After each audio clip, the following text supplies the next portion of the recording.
Tonight, we're going to crawl into those dark places where our ancestors chose to make their first marks. We'll explore caves scattered across the globe, from the limestone chambers of France to the granite overhangs of Australia, from the descent canyons of Argentina to the jungle alcoves of the Amazon. We'll try to understand not just what they painted, but why they painted, what drove them into darkness just to leave evidence that they were here, that they saw beauty, that they could capture it and make it last. As you sit in your lit room surrounded by screens and art and human-made objects, that handprint is still there, waiting in the dark of a French cave. What kind of mind leaves its mark in absolute darkness, hundreds of meters underground, in places so dangerous that a single wrong turn means death? This isn't the story you learned in school about primitive cave dwellers. This is about the moment our species discovered something more important than fire or tools or language, that we could capture thought itself and pin it to stone. I make these documentaries for people like you, the ones who are still awake, still thinking, still wondering, but we can wonder together. If you appreciate this kind of storytelling, slow, thoughtful, and built to last, it really helps if you like the video or subscribe. That tiny click actually tells the algorithm that serious LOM education still matters and maybe, just maybe, helps a few more sapiens out there learn something strange and beautiful about how we got here. You're always welcome to share how you use this kind of content. Is it part of your bedtime routine? Something to focus with at work? A podcast for cooking? Or maybe you're watching from some quiet corner of the world I'll never see? I'd love to know. If you drift off during one of the chapters, that's totally fine. I've added timestamps in the description so you can pick the story up right where you left it the next day, because this one's worth finishing. So settle in, let the darkness embrace you, and let's go meet the world's first artists. The skull sits in a laboratory drawer in Paris, unremarkable until you notice the measurements. A 600 cubic centimeters. Bigger than yours, bigger than Einstein's. This is the cranium of a Cro-Magnon human, one of the artists who painted Lascaux 17,000 years ago. For too long, we've imagined Stone Age humans as brutish half-apes, knuckles dragging, barely conscious. But the evidence whispers a different story. These were people with brains as sophisticated as ours, possibly more so. If you could steal a baby from 30,000 years ago and raise them today, they might cure cancer, compose symphonies, or paint the Sistine Chapel. So when we find cave art of breathtaking sophistication, we shouldn't be surprised. We should be humbled. The myth of the primitive caveman is one of the most persistent falsehoods in popular culture. Picture the stereotype, a hulking, hairy figure in animal skins, wielding a crude club, speaking in grunts, barely more intelligent than the beasts he hunted.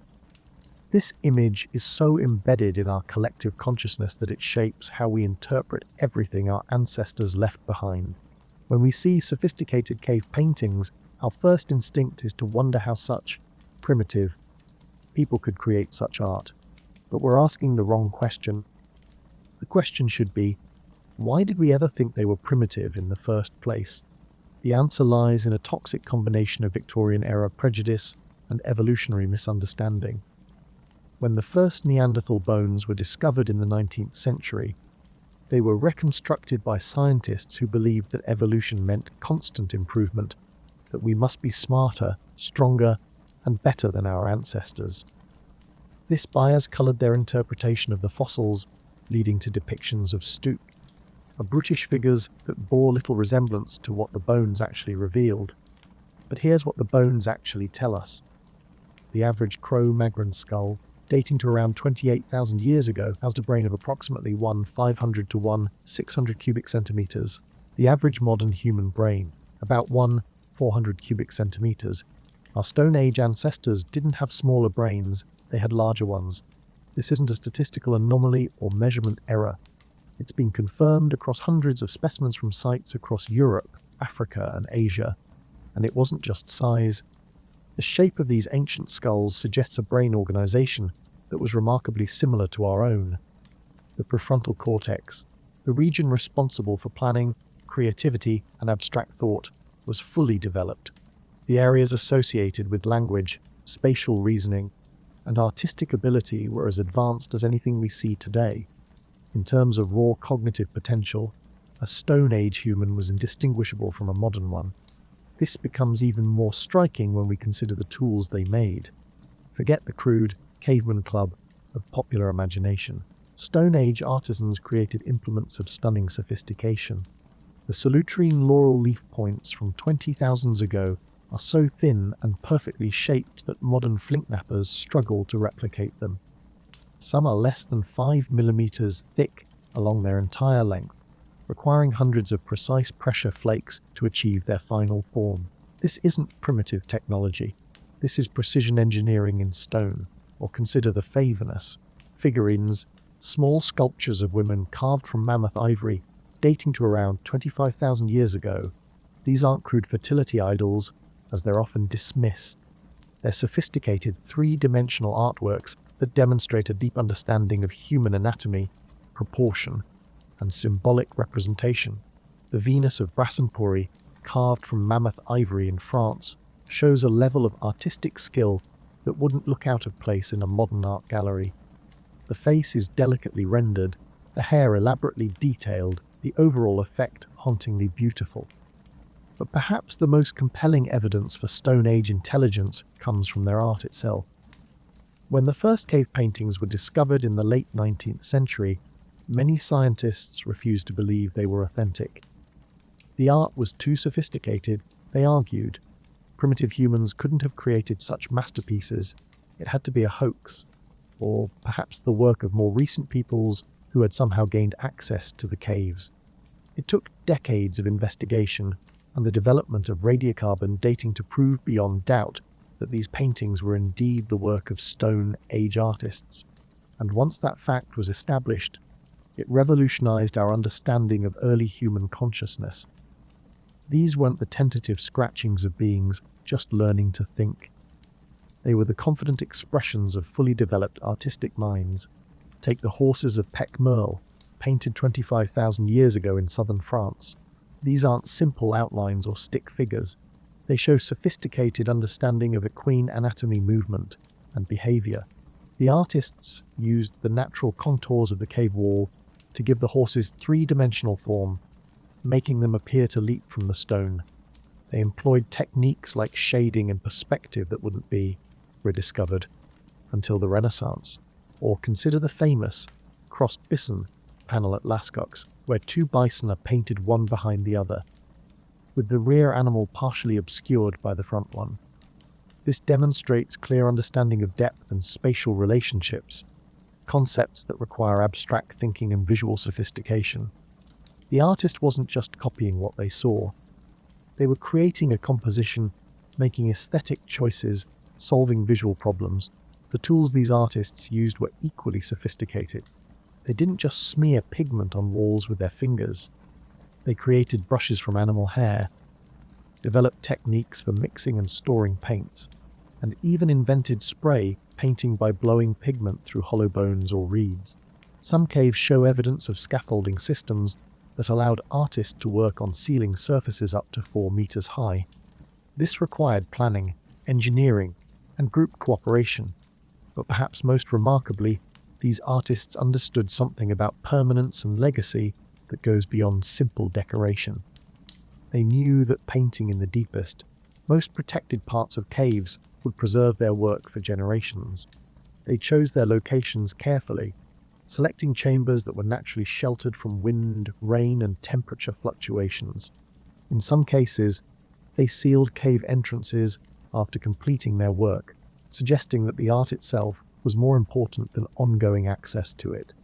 This challenges another persistent myth about Stone Age life, that it was a desperate struggle for survival with no time for art or leisure. The evidence suggests otherwise.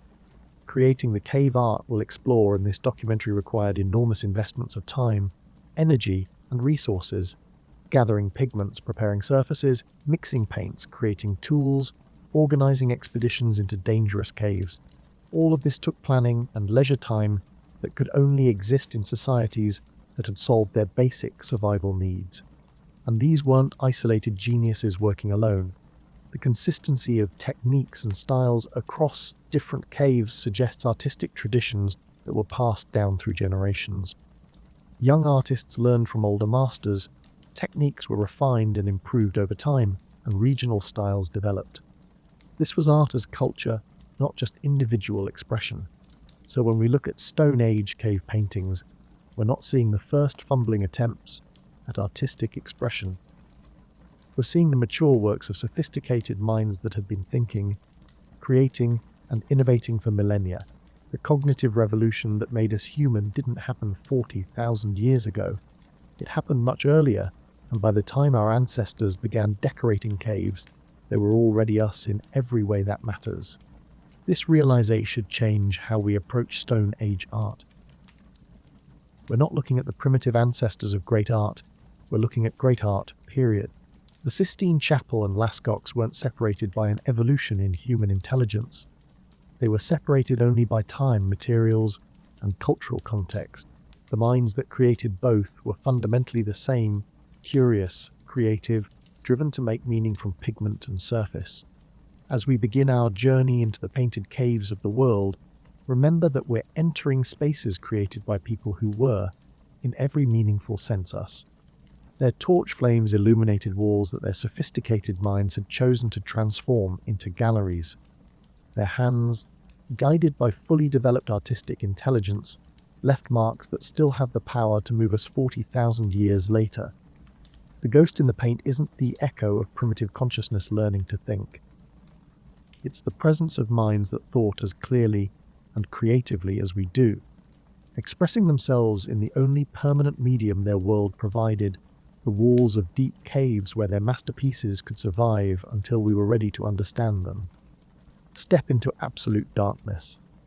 Not the darkness of a moonless night, not the darkness of a room with the blinds drawn, but true darkness, the kind that exists hundreds of meters underground, where no photon of sunlight has ever traveled. Your torch is everything. Without it, you are nothing. The walls press close, carved by water over millions of years into chambers and corridors that feel almost architectural. And here, in the deepest, most dangerous places, the Stone Age humans chose to make their art. Why risk death in the dark just to leave a mark where no one might ever see it? The answer may change how we think about consciousness itself. When we imagine Stone Age artists at work, most of us picture them painting near cave mouths, using natural light filtering in from outside. It's a comfortable image, artists working in safety, perhaps while others in their group hunt or gather nearby. But this image is wrong. The vast majority of prehistoric cave art isn't found near entrances where daylight reaches.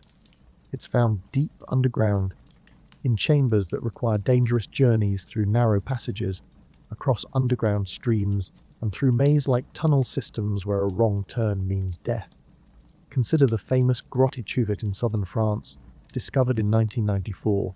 The painted chambers lie more than 400 meters from the original cave entrance, accessible only through a series of narrow passages and chambers.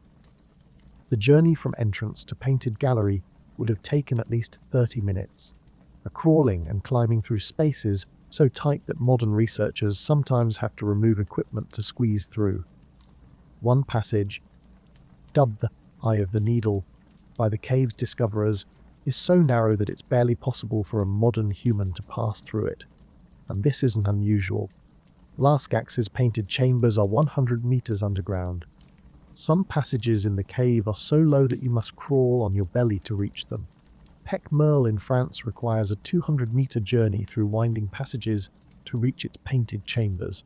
The cave of Altamira in Spain forces you to crawl through spaces barely 1.2 meters high to reach the famous painted ceiling. These weren't casual artistic excursions. They were expeditions into the underworld, requiring careful planning, specialized equipment, and considerable courage. And yet, Stone Age artists made these dangerous journeys not once, but repeatedly over thousands of years. Radiocarbon dating of charcoal from Stone Age touches found in caves shows that some sites were visited and painted over periods spanning millennia. Chauvet, for instance, shows evidence of artistic activity from 37,000 years ago all the way down to 28,000 years ago, nearly 10,000 years of intermittent use. What drove them into these dark places? The answer begins with understanding what caves represented to Stone Age minds. Caves weren't just shelter from the elements. They were portals to another world, passages into the belly of the earth, spaces that existed outside normal reality. In many traditional cultures that survived into the modern era, caves are seen as liminal spaces, thresholds between the world of the living and the realm of spirits, ancestors, or gods. But there were practical considerations too. Caves provided the perfect environment for preserving art. Deep underground, temperatures remain constant year-round. There's no wind to erode pigments, no rain to wash them away, no freezing and thawing to crack painted surfaces. The artists who chose to work in these spaces understood something fundamental about permanence. They were creating art not just for their contemporaries, but for the future. They wanted their work to last, and they developed extraordinary techniques to work in these challenging conditions. The most basic requirement was light, and Stone Age artists became masters of fire management. They used two main types of illumination: torches made from resinous wood or bundles of pine needles, and oil lamps carved from stone and filled with animal fat. Dozens of these stone lamps have been found in painted caves, some still containing the charred remains of wicks made from lichen or juniper bark. But managing light in caves requires more than just kindling a flame. The artists had to plan their expeditions carefully, calculating how much fuel they would need for the journey in, the painting session, and the journey out. They had to understand airflow in caves, positioning their lamps and torches to avoid smoke accumulation that could asphyxiate them. Some caves show evidence of sophisticated ventilation systems, with artists deliberately choosing chambers where natural air currents would carry smoke away from their work areas. The flickering nature of flame created unique challenges and opportunities. Unlike modern electric lighting, torchlight is never steady. It dances and wavers, creating constant shifting shadows and illumination. But Stone Age artists learned to use this to their advantage. Many cave paintings seem to come alive in flickering light.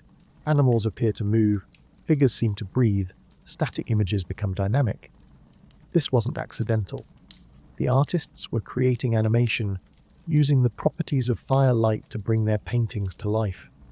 They also had to adapt their techniques to work by this unsteady illumination. Painting by torchlight requires different skills than working in steady daylight. You can't see fine details clearly, so artists developed bold, confident strokes that would read clearly in dancing shadows. They learned to work quickly, completing sections of paintings in single sessions before their light sources burned out. And they developed techniques for preparing surfaces and mixing pigments that would work reliably in low light conditions. The logistics of getting materials into deep caves were staggering. Pigments had to be carried in, along with binding agents, brushes, and tools. Some caves show evidence of grinding stones where artists prepared their paints on site, but others contain pigments that must have been processed elsewhere and carried in as finished paints.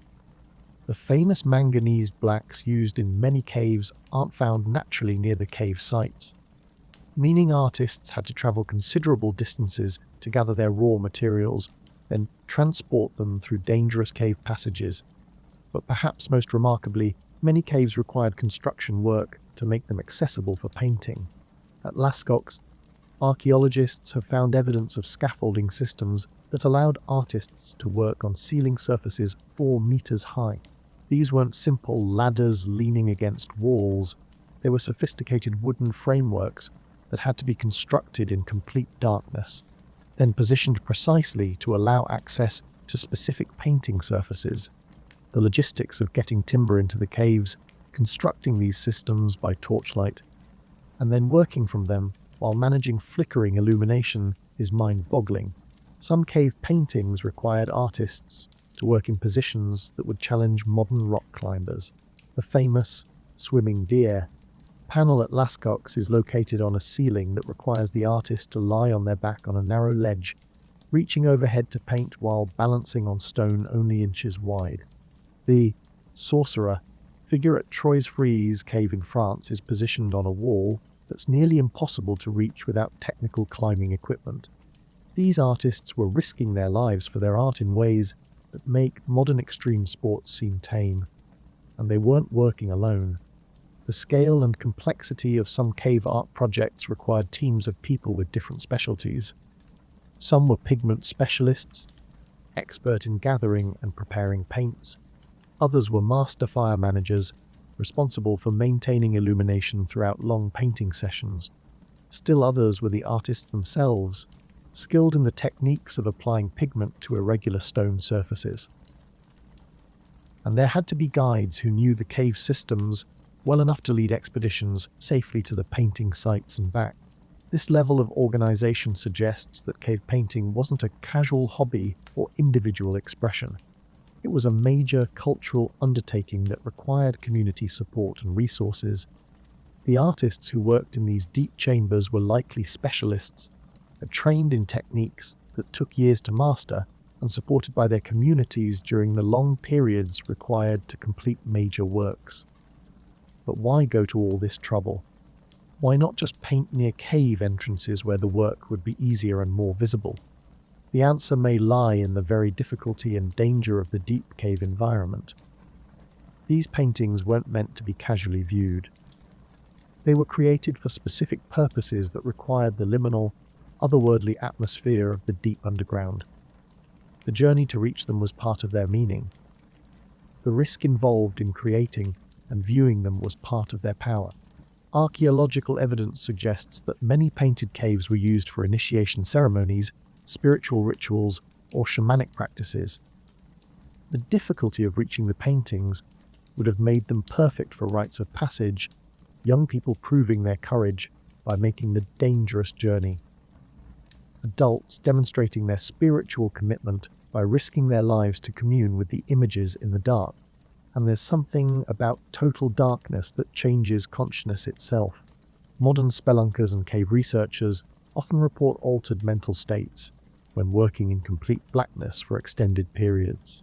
The absence of visual input causes the brain to behave differently, sometimes producing hallucinations or heightened spiritual experiences.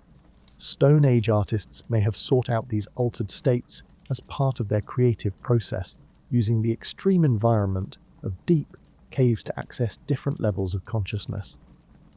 This transforms our understanding age art from simple decoration or storytelling to something more profound, a spiritual practice that required enormous sacrifice and risk. These weren't primitive people daubing crude images on convenient walls. These were sophisticated practitioners of a complex art form that demanded technical mastery, physical courage, and spiritual commitment. The first studio wasn't a bright, airy space with north-facing windows.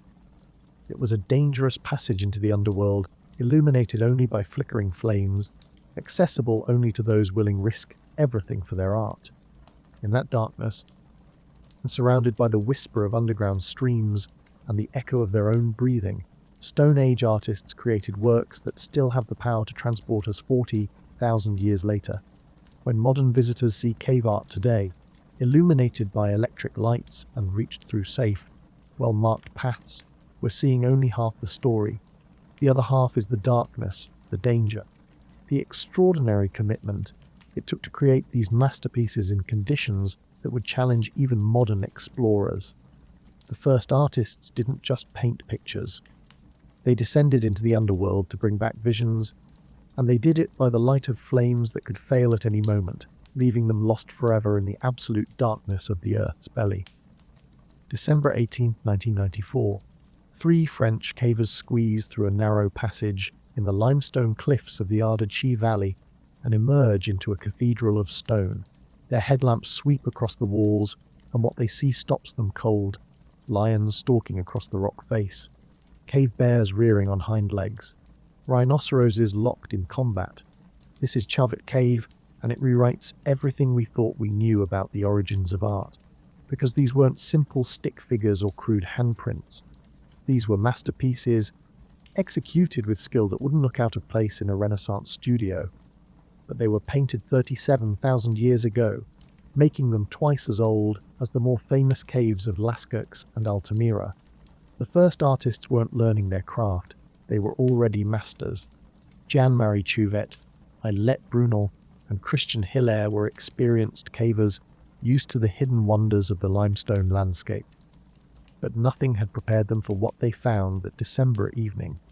As Chauvet later described it, they entered the chamber and time seemed to stop. The beam of his headlamp revealed a panel of rhinoceroses, so perfectly preserved and masterfully executed that they seemed ready to charge off the wall. But it wasn't just the quality of the art that stunned them. It was the subject matter. While most prehistoric cave art focuses on the animals that humans hunted, horses, deer, bison, Chauvet Cave is dominated by predators. Lions, bears, hyenas, leopards. The very animals that hunted humans. This was a gallery of nightmares, a bestiary of everything that stalked Stone Age people through the forests and grasslands of Ice Age Europe. The cave lions of Chauvet aren't just painted, they're prowling. 17 of them move across the curved wall in what looks like an animated sequence. Muscles tense, heads low, stalking prey we cannot see. These cats went extinct 12,000 years ago, but here they live forever, are captured by artists who understood movement, shadow, and the terrible beauty of predators. What's haunting is how accurate these paintings are. Modern paleontologists use them to understand how these animals actually lived and hunted. The artists weren't just making pretty pictures. They were field biologists with pigment instead of notebooks. The techniques to create these lion panels reveal sophistication that challenges every assumption about primitive art. The artists didn't simply outline the animals and fill them in. They used a complex layering technique, building up the images with multiple applications of pigment. They scraped sections of cave wall clean to create lighter tones, then applied charcoal and ochre in precise gradations to model the animal's muscles and fur. They used the natural contours of the cave wall to give their subjects three-dimensional form, making the lions appear to emerge from the stone itself. But perhaps most remarkably, they understood perspective in ways that wouldn't be formally codified until the Renaissance. The pride of lions is arranged in depth, with some animals in the foreground and others receding into the background. The artists achieved this through overlapping figures, size relationships, and subtle variations in line weight and tone. This wasn't intuitive scribbling. This was sophisticated visual composition that required abstract thinking about how to represent three-dimensional space on a two-dimensional surface. The bears of Chauvet are equally masterful. Cave bears were massive creatures, larger than modern grizzlies, and they dominated the European landscape during the Ice Age. The Chauvet artists captured not just their size, but their character. Some bears are shown in profile, emphasizing their bulk and power. Others are depicted frontally, their faces rendered with an almost portrait-like intensity that seems to stare directly at the viewer across 37,000 years. One panel shows a bear's head in three-quarter view, a notoriously difficult perspective that requires deep understanding of facial anatomy and spatial relationships. The artist nailed it, creating an image that's both scientifically accurate and emotionally powerful. The bear's expression is neither fierce nor friendly, it's simply present, captured in a moment of alertness that makes it seem alive in the dancing torchlight. But the true masterpiece of Chauvet may be the panel of rhinoceroses that first caught the discoverer's attention. 4 woolly rhinos are shown in a variety of poses and angles, demonstrating the artist's complete mastery of these animals' anatomy and behavior. The composition is complex, with the rhinos arranged in a curved formation that follows the natural shape of the cave wall. Some face left, others right, creating a sense of movement and interaction that suggests a narrative beyond simple animal portraiture. The level of anatomical detail is staggering. Every muscle group is accurately rendered, every fold of skin precisely observed. The horns are shown from multiple angles, demonstrating that the artists understood their three-dimensional structure. Even details like nostril placement and ear positioning are perfect, suggesting these weren't painted from memory alone, but from extended observation of living animals. This raises fascinating questions about the relationship between Stone Age humans and the predators they shared the landscape with. How did artists get close enough to cave lions and bears to observe the minute details of their anatomy and behavior? Were they scavenging from kill sites, watching predators from hiding places, or perhaps even tracking and studying them deliberately? The accuracy of the art suggests a level of familiarity with dangerous animals that goes beyond casual encounters. Some researchers have suggested that the predator focus of Chuvit reflects a shamanic tradition, with cave painters depicting the powerful animals they sought to emulate or appease. Others argue that it represents a form of hunting magic, with artists painting the dangerous animals they needed to understand and avoid. But there's another possibility, that these artists were simply fascinated by the apex predators of their world, drawn to paint them for the same reason modern artists are drawn to paint tigers or sharks, because dangerous beauty is irresistible. The technical methods used at Chuvit reveal an artistic tradition that was already mature 37,000 years ago. The artists employed sophisticated techniques for preparing pigments, and mixing them with saliva or animal fat to create different textures and application properties. They used their fingers for broad strokes, sticks and bones for fine details, and even early forms of spray painting, blowing pigment through hollow reeds to create soft, atmospheric effects around the animals. Color was used strategically, not just decoratively. The artists understood that red ochre advances visually while black charcoal recedes, and they used this knowledge to create depth and hierarchy in their compositions. Foreground animals are often outlined in bold black lines that make them pop from the wall, while background elements are rendered in softer reds that seem to sink into the stone. But perhaps most remarkably, of hunger. The Chuvit artists were innovators who invented techniques that wouldn't appear again in European art for tens of thousands of years. They were the first to use shading to model three-dimensional form, the first to employ perspective to create spatial depth, and the first to use color temperature to suggest atmospheric effects. These weren't accidental discoveries. They represent systematic exploration of visual possibilities that required both technical skill and aesthetic sophistication. The preservation of Chuvit Cave is miraculous. Shortly after the paintings were completed, a rockfall sealed the original entrance, creating a time capsule that remained undisturbed for 37,000 years. The constant temperature and humidity levels created perfect preservation conditions, leaving the art as fresh as the day it was painted. In some places, you can still see fingerprints where artists pressed their palms against the wall to steady themselves while painting. Torch marks on the ceiling show where artists held their light sources. Even the ash from their painting fires remains undisturbed on the cave floor. This preservation allows us to see Stone Age art exactly as it was created, without the fading and damage that affects most prehistoric sites. The colors are still vivid, the lines sharp and confident, the overall effect overwhelming in its power and sophistication.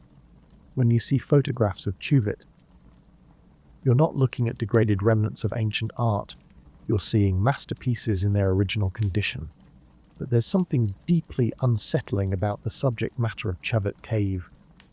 While other prehistoric sites celebrate the animals that humans hunted and ate, Chuvit focuses obsessively on the animals that hunted humans. It's a gallery of fear, a catalogue of everything that stalked our ancestors through the dangerous landscape of Ice Age Europe.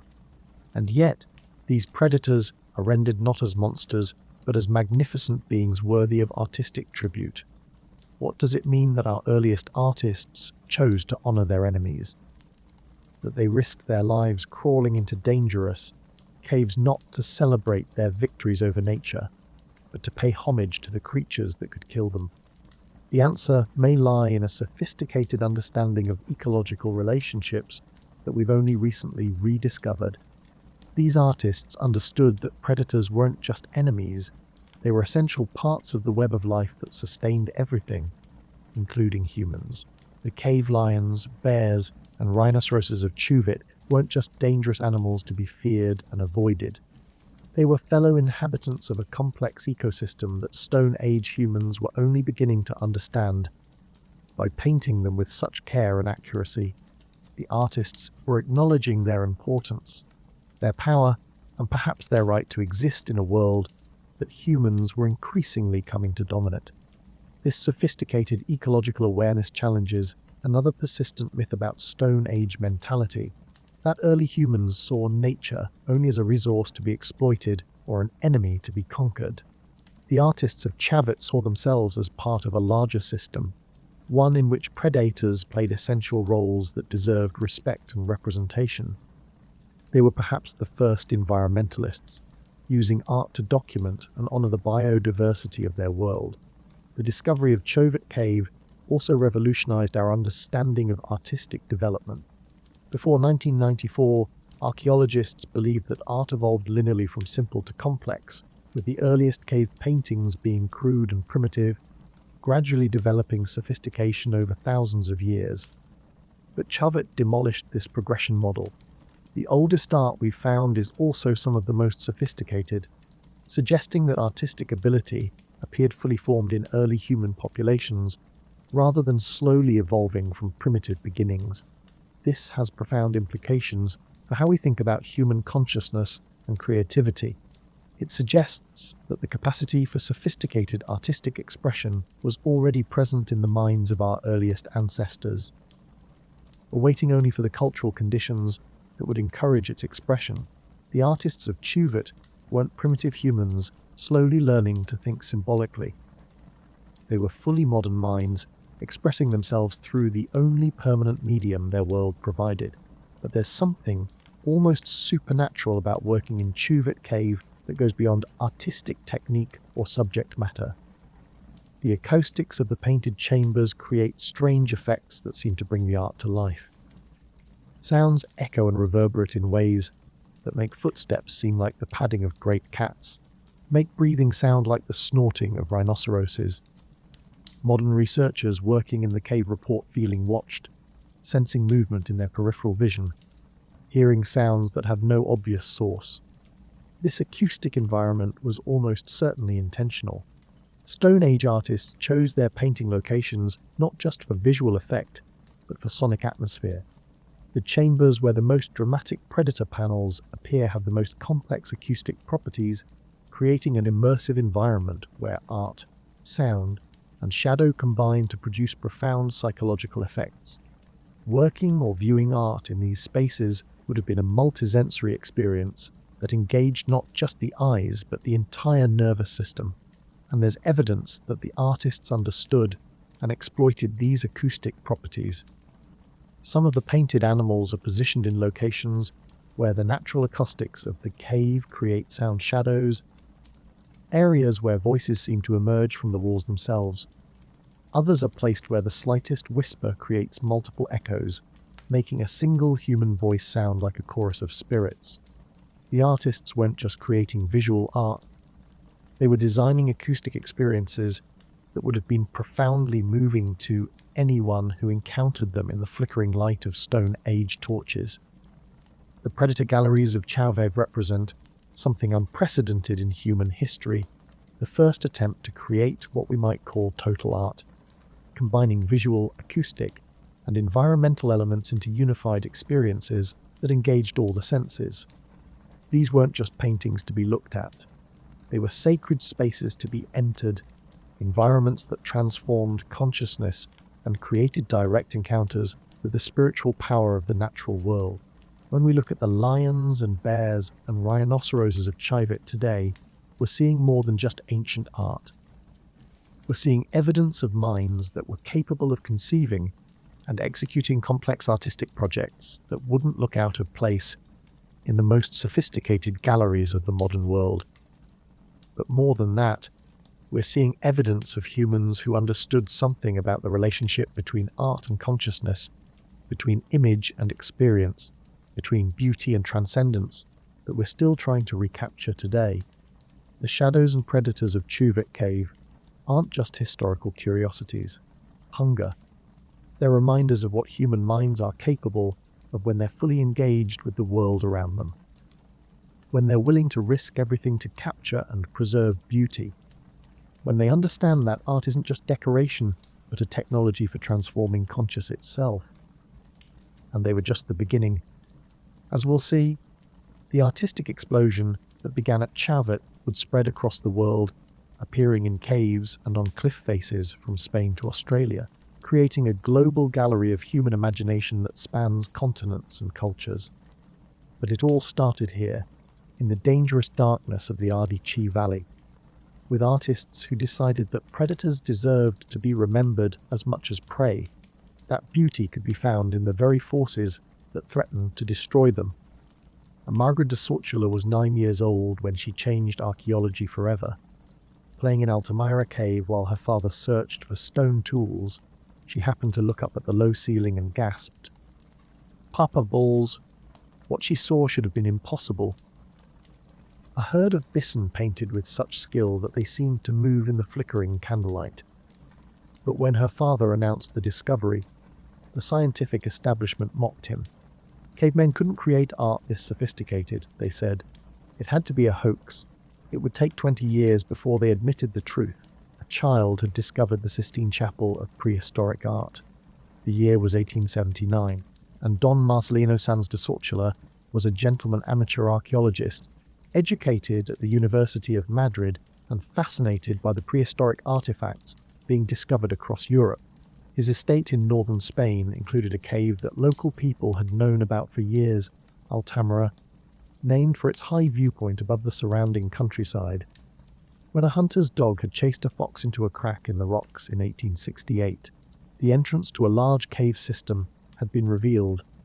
But it wasn't until more than a decade later that Don Marcelino decided to explore it systematically. He had been inspired by seeing the prehistoric tools and artifacts displayed at the Paris exhibition of 1878, where French archaeologists were presenting evidence of human occupation during the Ice Age.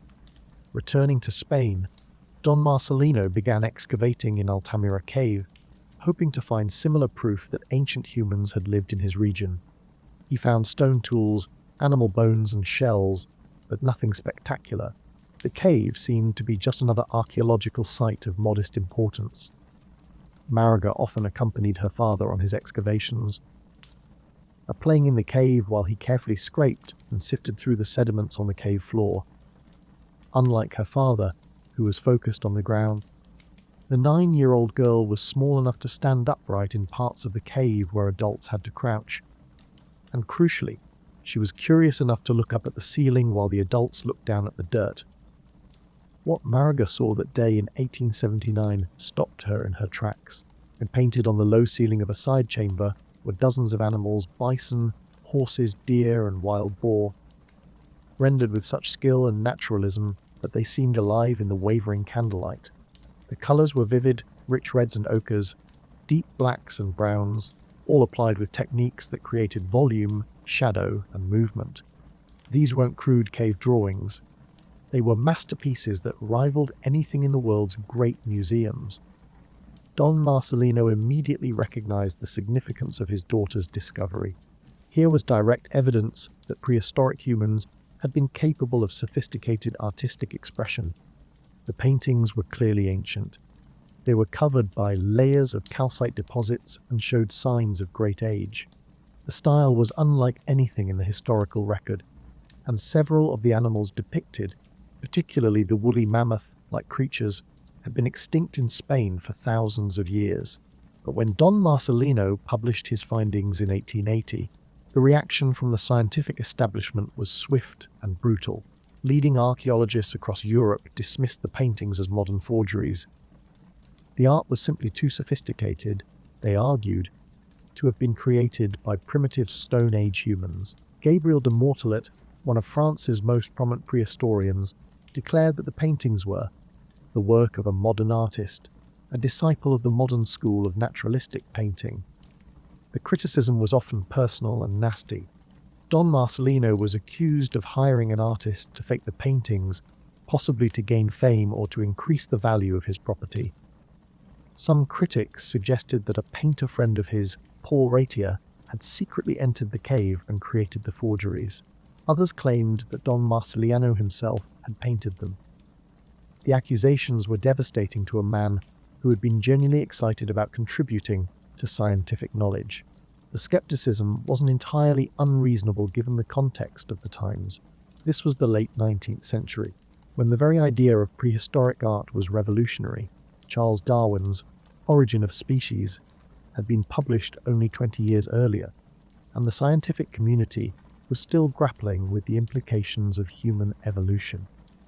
The dominant view was that human cultural and artistic development had progressed linearly from primitive to sophisticated, with early humans being barely more advanced than apes. The idea that Ice Age Europeans could have created art rivaling Renaissance masters didn't fit the prevailing evolutionary paradigm.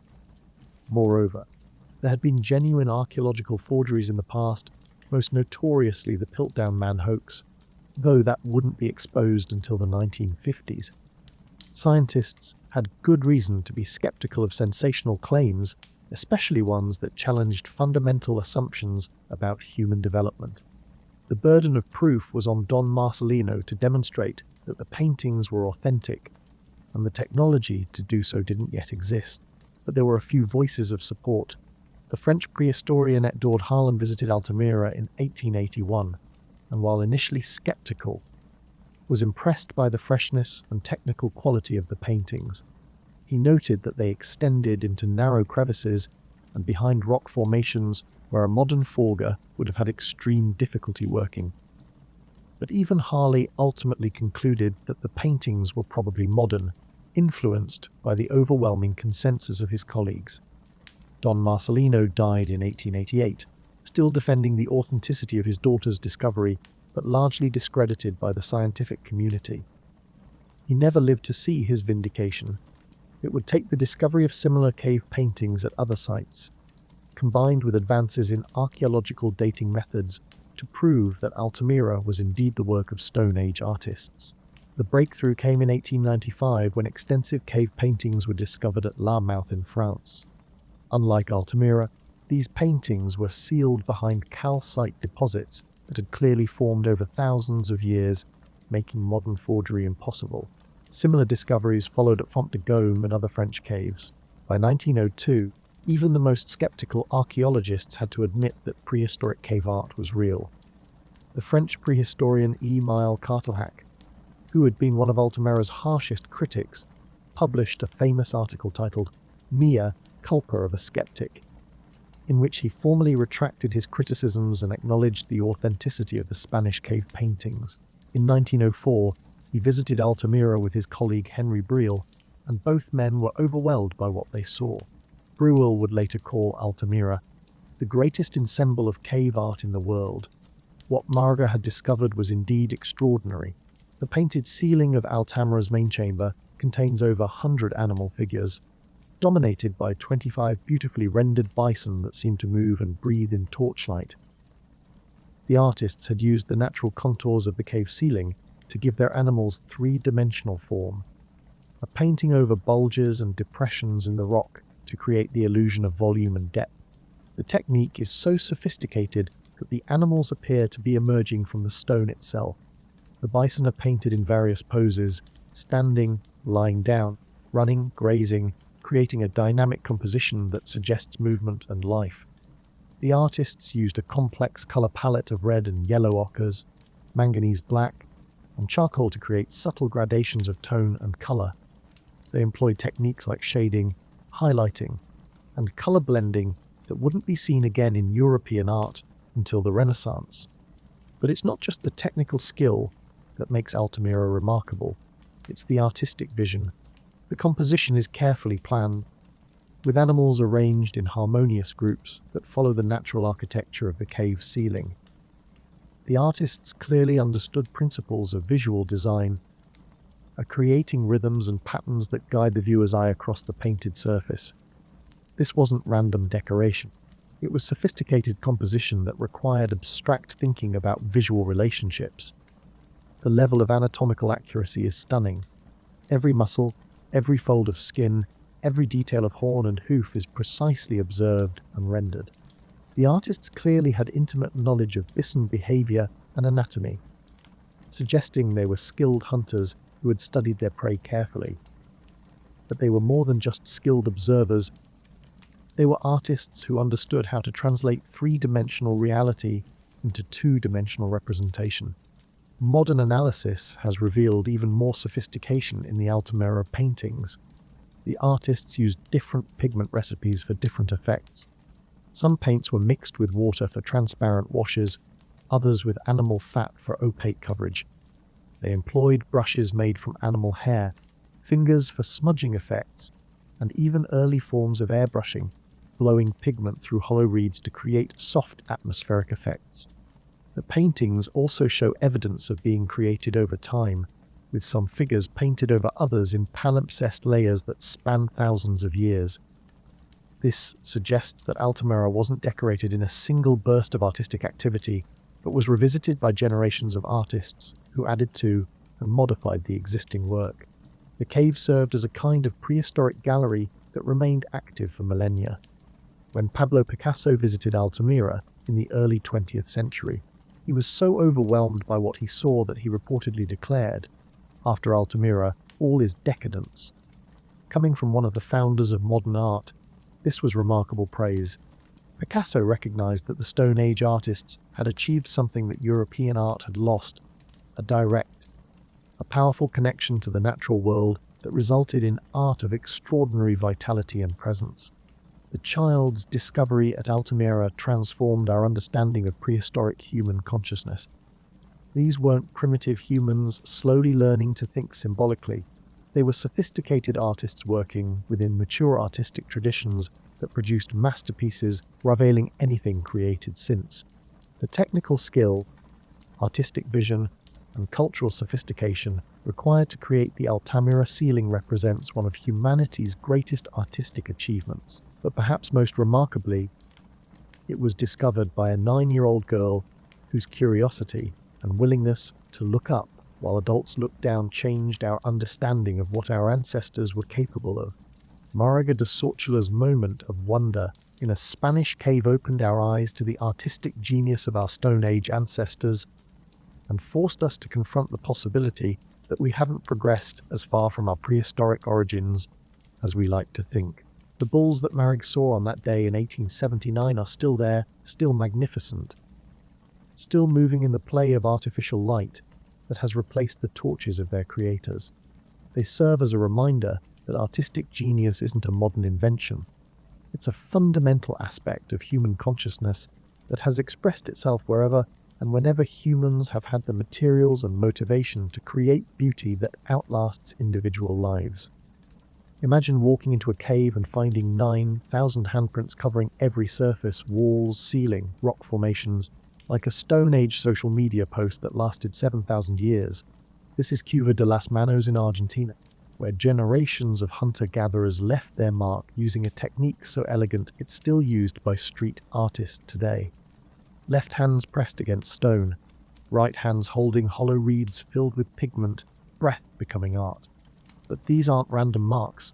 The hands are mostly adolescent, mostly left-handed, and they're arranged in patterns that suggest ritual, ceremony, or initiation. What were they trying to say across all those centuries of silence? The Cueva de las Manos, Cave of Hands, sits in a remote canyon of the Pinchras River in southern Argentina's Patagonia region. The cave is actually more of a rock shelter, a deep overhang carved by wind and water from the granite cliffs that line the river valley. For thousands of years, it served as a gallery where indigenous peoples came to leave their permanent signatures on the stone. The site was first documented by European explorers in the early 20th century, but it wasn't until the 1970s that archaeologists began to systematically study what might be the largest collection of prehistoric handprints in the world. What they found challenged assumptions about South American prehistory and revealed artistic traditions that spanned millennia with remarkable consistency. The handprints span a chronological range from about 300 BC to 700 CE, nearly 8,000 years of intermittent use. But they weren't created randomly over this vast time period. Analysis of the prints shows distinct chronological layers with different techniques and colors corresponding to different cultural periods. The oldest prints, dating to around 300 BCE, are simple negative handprints created by pressing the hand against the rock and blowing pigment around it. Later periods show more sophisticated techniques, including positive handprints, where pigment was applied to the hand before pressing it to the rock. The overwhelming majority of the handprints, over 90%, are left hands. This isn't accidental. The technique required holding a tube or reed in the right hand to blow pigment, making it natural to press the left hand against the wall. But the consistency of this pattern across thousands of years suggests it was also culturally codified. Left hands became the standard for these artistic statements, creating a visual unity that spans millennia. Size analysis of the handprints reveals another striking pattern. Most are from adolescents or young adults. Adult hands are present but less common, and there are remarkably few prints from young children or elderly individuals. This age distribution suggests that creating handprints at Cueva de las Manos wasn't a casual activity for people of all ages, but was specifically associated with particular life stages or social roles. The implication is profound. These handprints may represent one of humanity's oldest coming-of-age traditions, a ritual marking the transition from childhood to adulthood that persisted for thousands of years. Young people may have journeyed to this remote canyon as part of initiation ceremonies, leaving their permanent mark on the stone as proof of their passage into adult status. The cave becomes not just an art gallery, but a sacred archive of individual lives spanning dozens of generations. The pigments used for the handprints reveal sophisticated knowledge of mineral processing and paint chemistry. The artists used iron oxides for reds, manganese oxides for purples and blacks, and various clay minerals for yellows and whites. But they didn't just gather these materials and use them directly. And chemical analysis shows that the pigments were processed, refined, and mixed with binding agents to create paints with specific properties. Different colors appear correspond to different time periods, suggesting either changing availability of raw materials or evolving cultural preferences. The earliest handprints are predominantly red and yellow, made from iron-rich ochres that were readily available in the region. Later periods show increasing use of white and purple pigments that required more complex processing or had to be obtained from more distant sources. But the handprints are only part of the story at Cueva de las Manos. The walls also contain hundreds of animal figures, guanacos, rheas, felines, and other species native to the Patagonian landscape. These paintings show the same technical sophistication found in European cave art, but with distinctly South American subjects and styles. The animals are rendered with careful attention to anatomy and behavior, suggesting the artists were skilled hunters with intimate knowledge of their prey.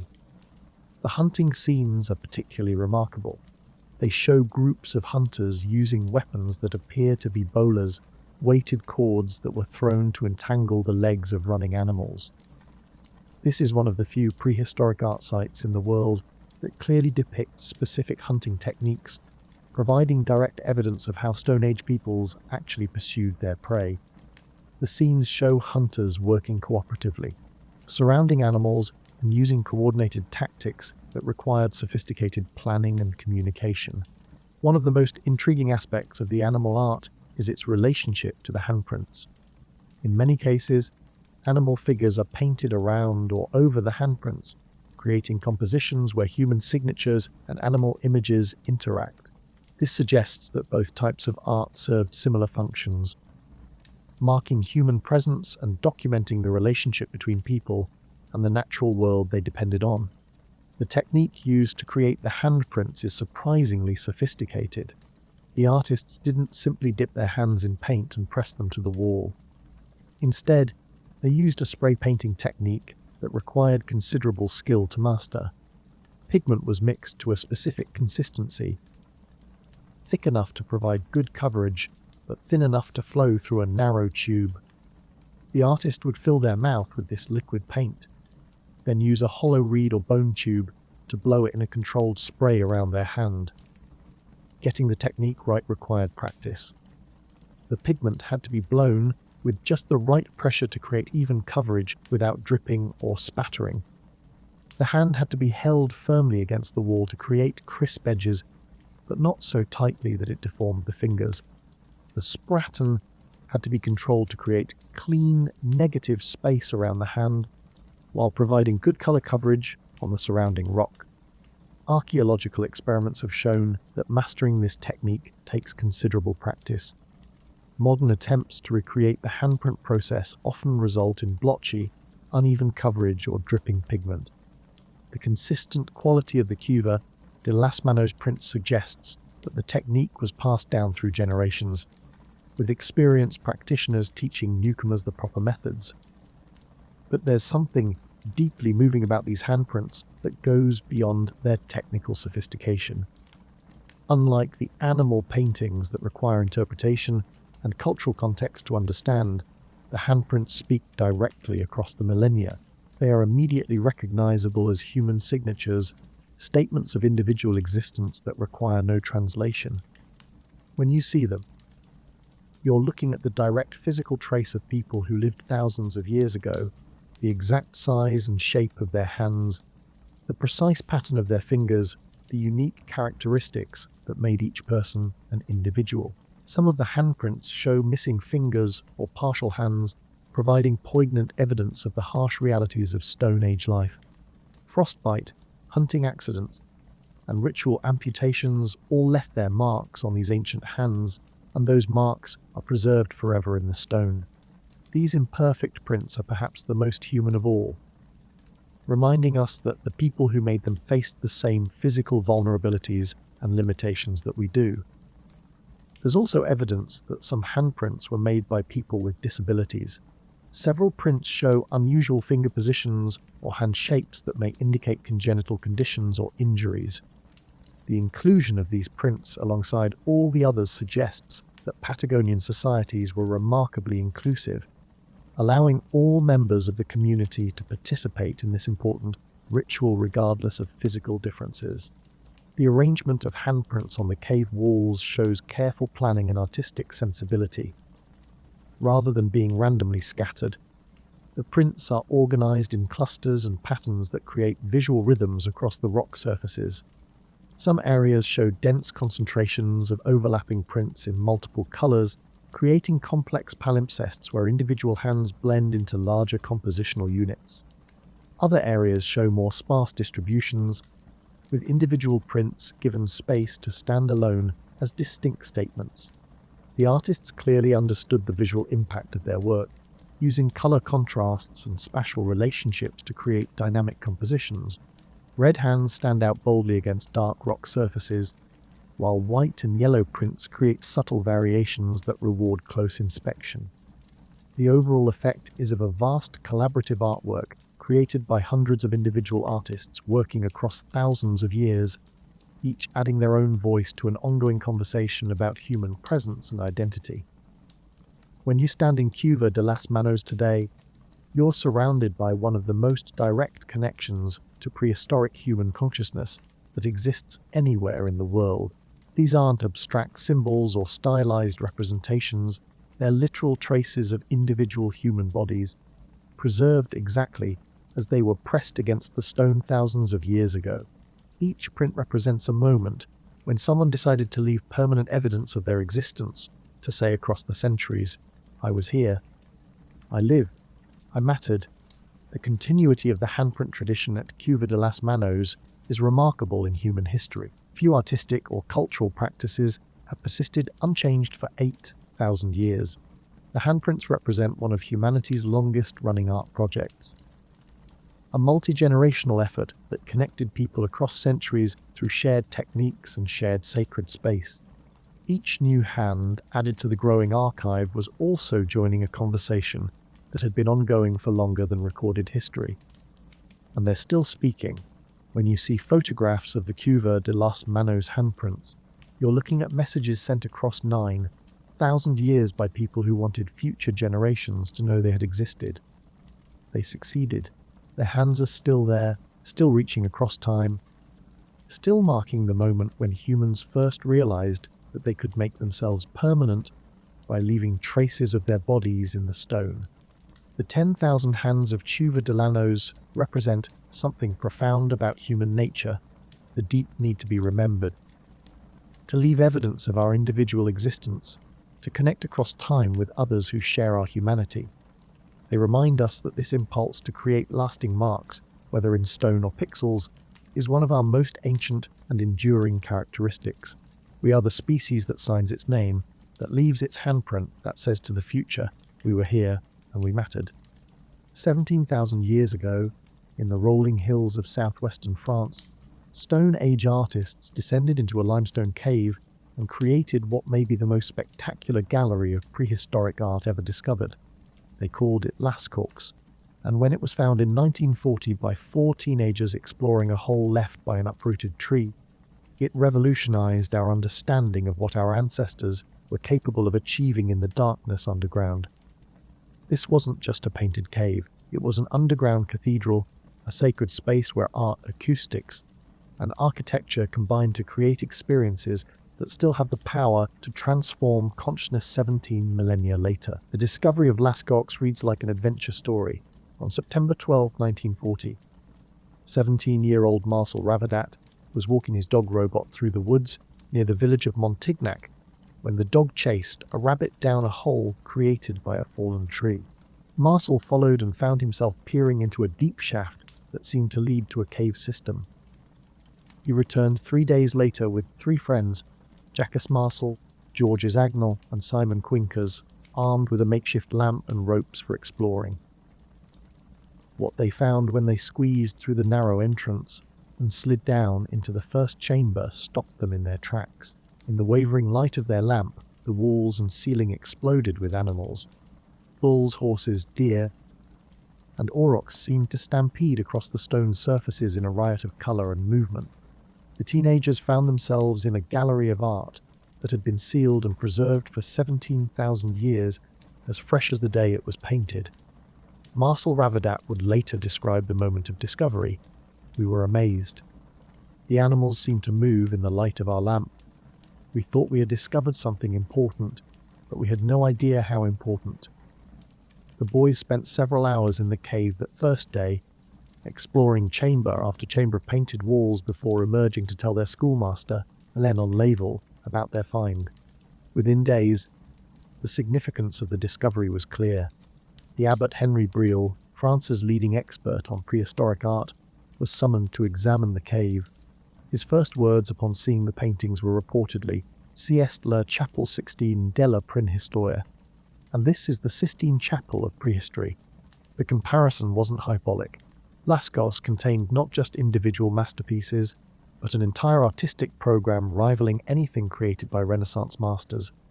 The cave system extends for more than 250 meters underground, divided into several major chambers that Stone Age artists converted into specialized galleries.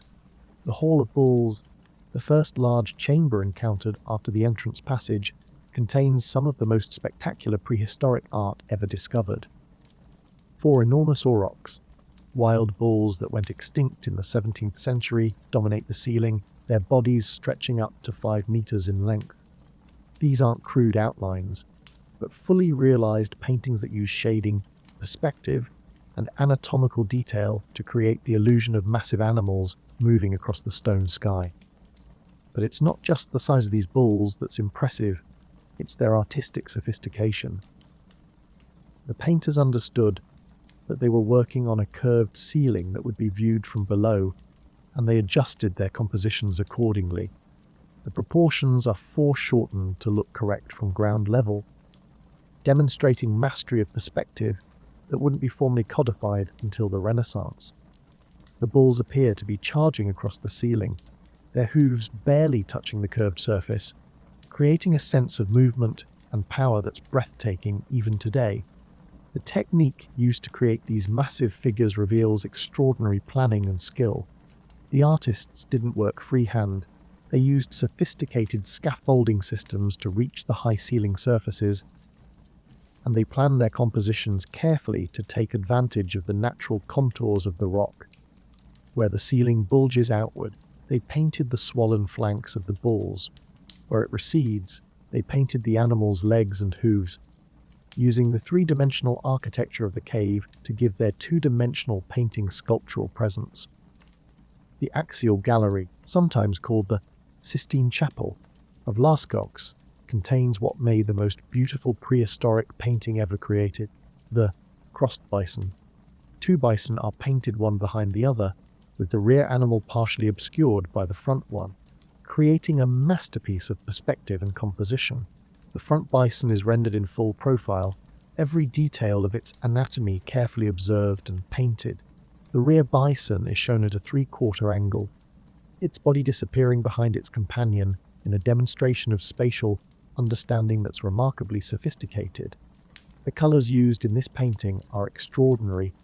The artists employed a palette of reds, yellows, blacks and browns, but they mixed and applied these pigments with techniques that created subtle gradations and modelling effects. The bison's fur is rendered with different tones of brown and black that suggest texture and depth. The muscles are modelled with highlights and shadows that make the animals appear three-dimensional. Even details like the texture of the horns and the moisture around the nostrils are carefully painted. But perhaps most remarkably, the crossed bison demonstrates understanding of narrative time in visual art. The two animals aren't just positioned one behind the other, they're interacting. The rear bison appears to be following the front one, creating a sense of movement and relationship that tells a story. This is visual narrative extraordinary sophistication, requiring abstract thinking about how to represent temporal relationships in a static medium.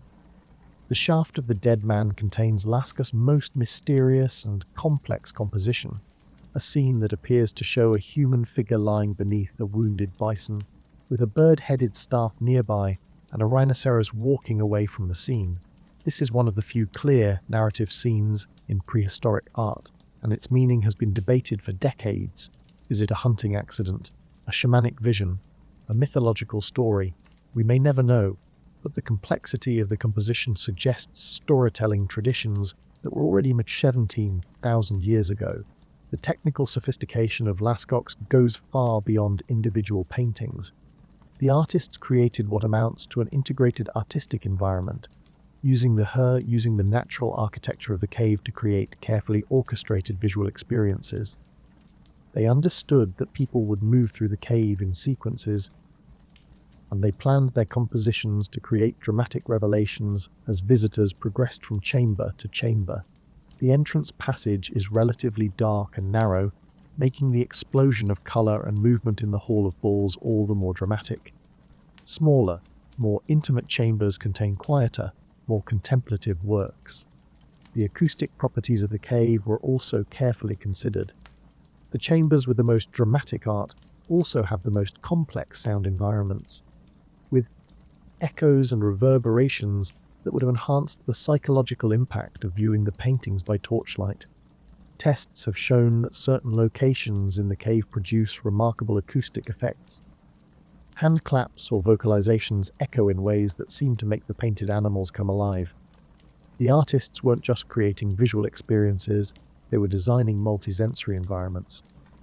The preservation of Lascaux is miraculous. The cave was sealed by natural processes shortly after the paintings were completed, creating a time capsule with constant temperature and humidity that preserved the art in pristine condition. The colours are still vivid, the details still sharp, the overall impact still overwhelming.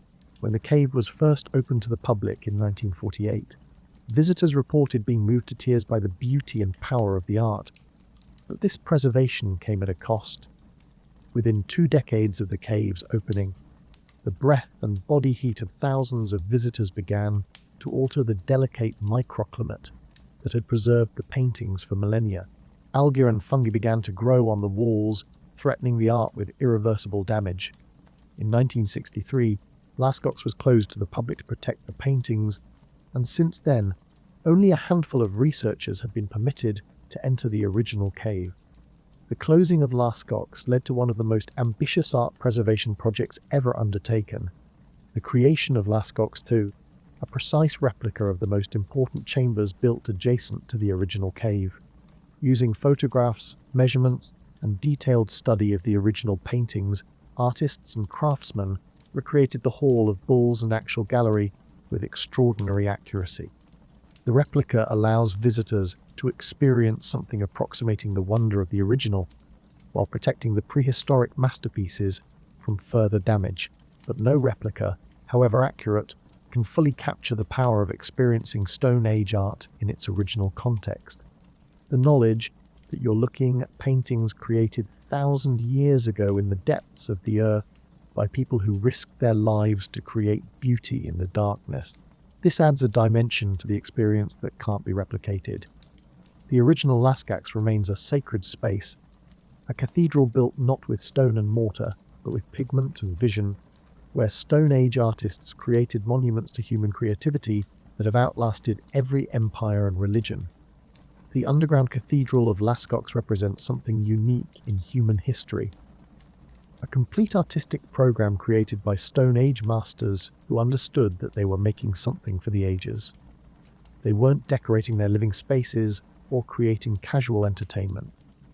They were building a temple to the relationship between humans and the natural world, a sacred space where the boundary between reality and vision, between the physical and spiritual worlds, dissolved in the flickering light of torch flames.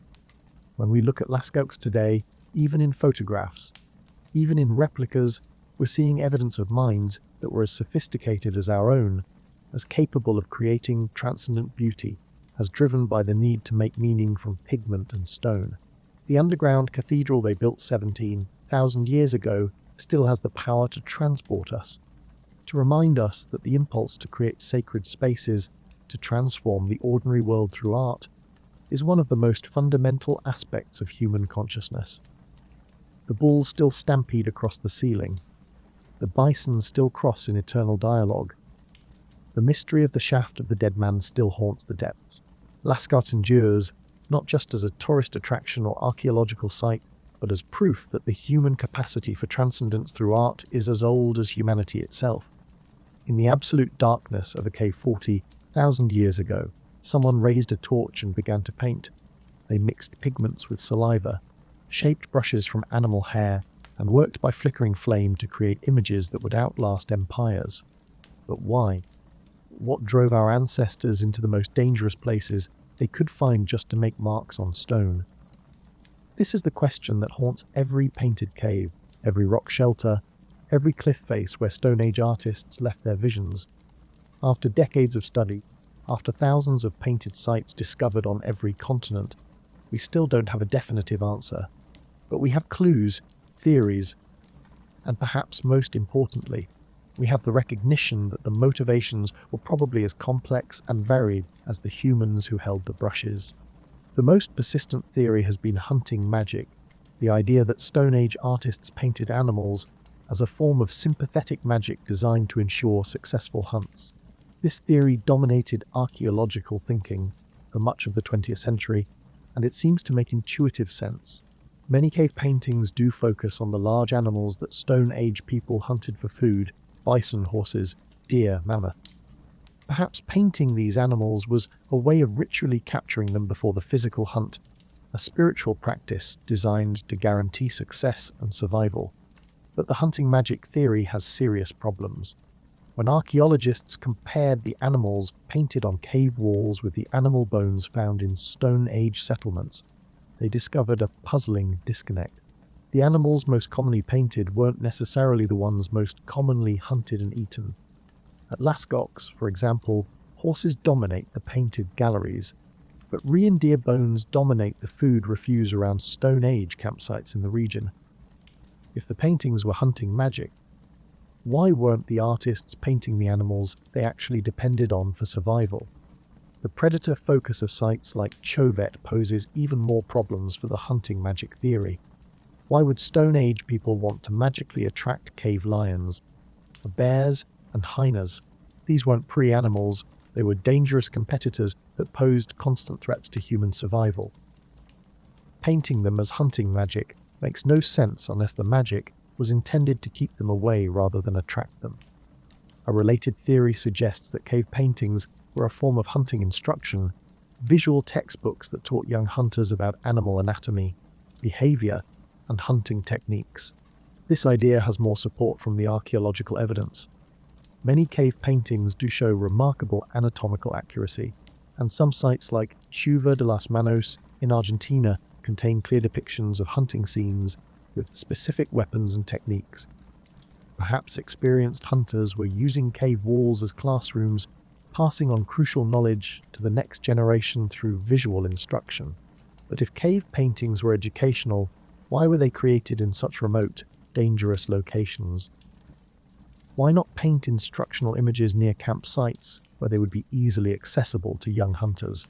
The deep cave locations suggest that these paintings served purposes beyond simple instruction, purposes that required the special atmosphere of the underground world.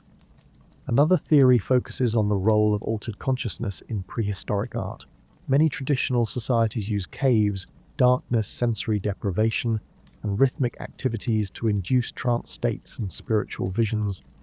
Perhaps Stone Age cave painters were shamans or spiritual specialists who entered altered states of consciousness and painted the visions they experienced in these transcendent moments. This theory gained support from several sources. First, the acoustic properties of many painted caves create unusual sound effects that could facilitate altered consciousness.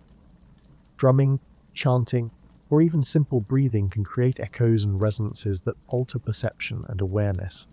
Second, some cave paintings appear to incorporate the natural rock formations in ways that suggest the artists were seeing animals emerging from or disappearing into the stone walls, consistent with visionary experiences where the boundary between physical and spiritual reality becomes fluid.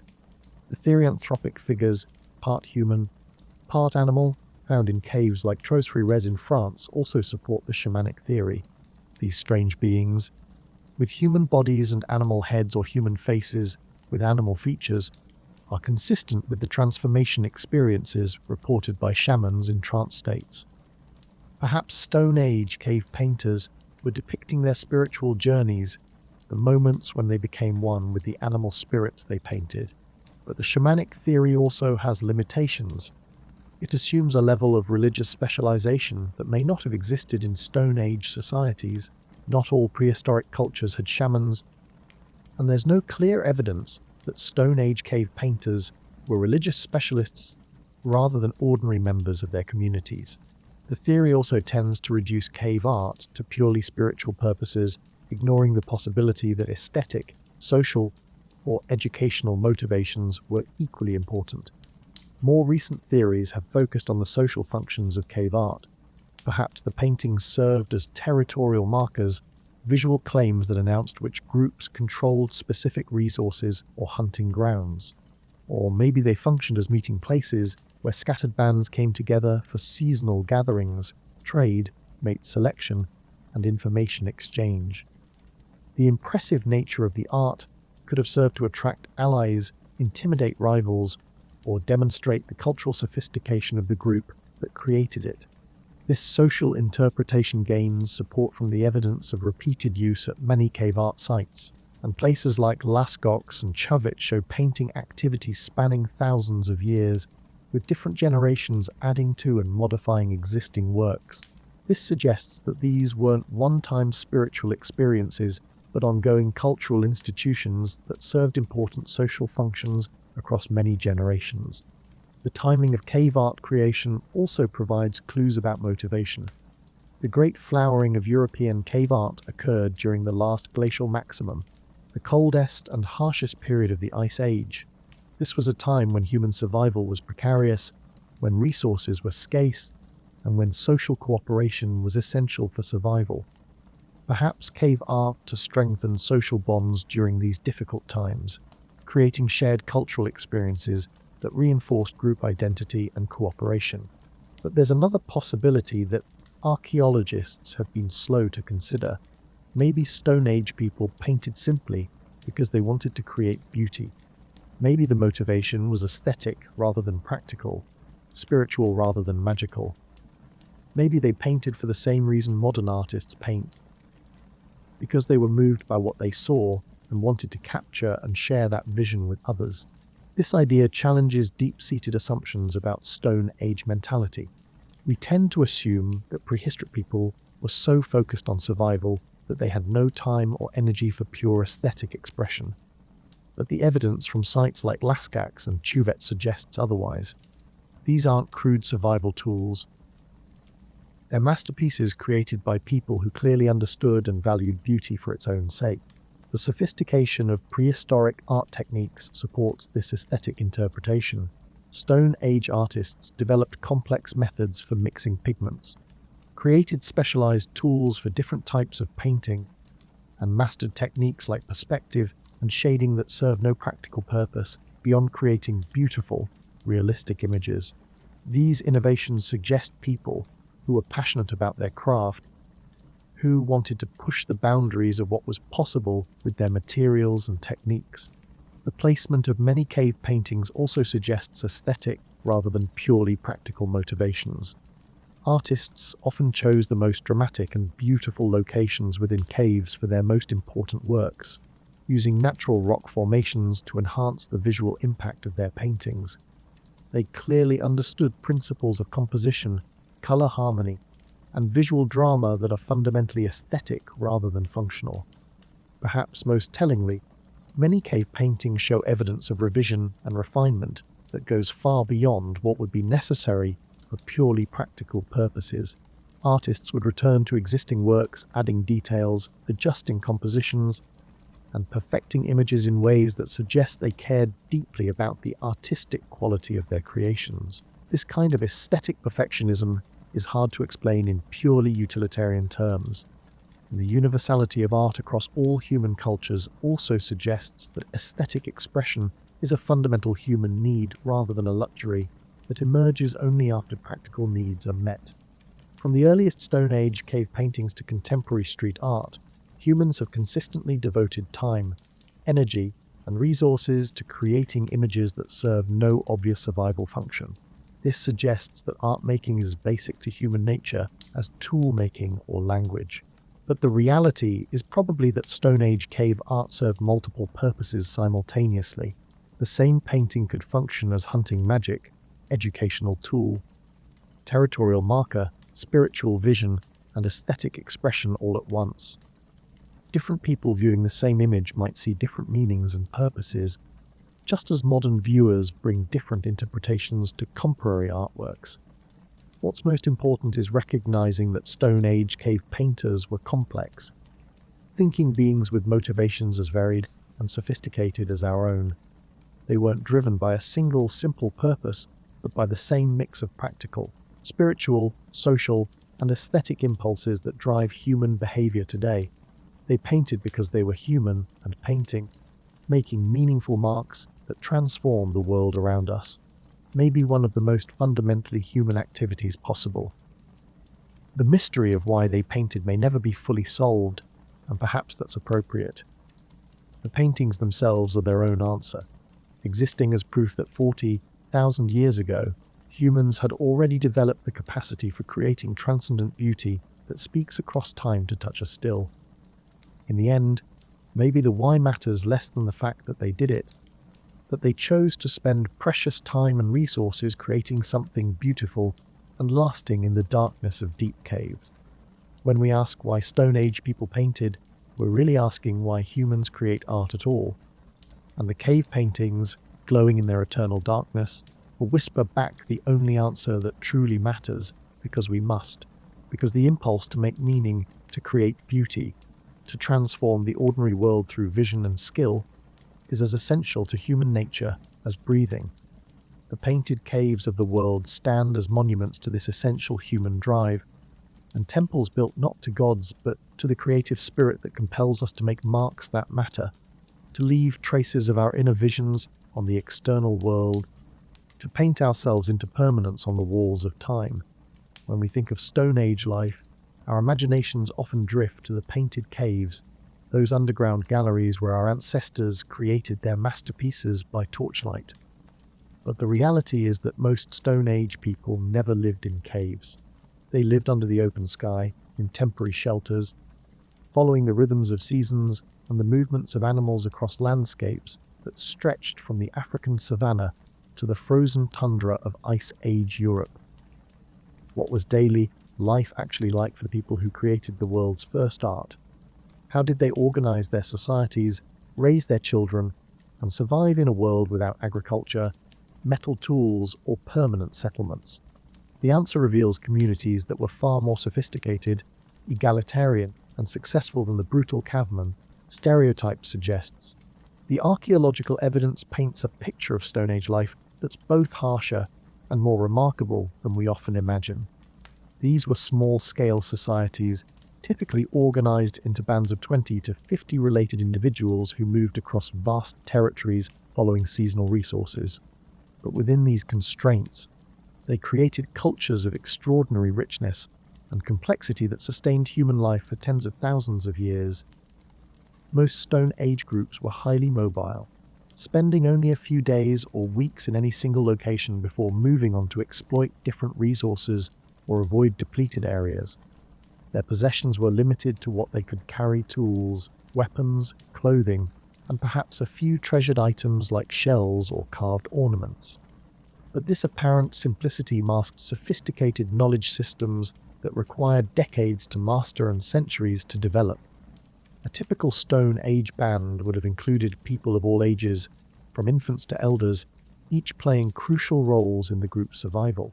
Children began learning essential skills from early childhood: how to identify edible plants, how to track animals, how to read weather patterns and navigate by stars. By adolescence, they would be capable hunters and gatherers, ready to contribute fully to the group's welfare. Adults specialized in different skills. Some were master toolmakers, others expert trackers, still others skilled in the preparation of medicines from plants and minerals. The elderly were particularly valuable as repositories of knowledge and wisdom. In societies without writing, the memories of older members contained crucial information about rare events, distant resources, and traditional techniques that might mean the difference between survival and death during difficult times. A grandmother who remembered the location of a reliable water source during the last great drought could save the entire band from disaster.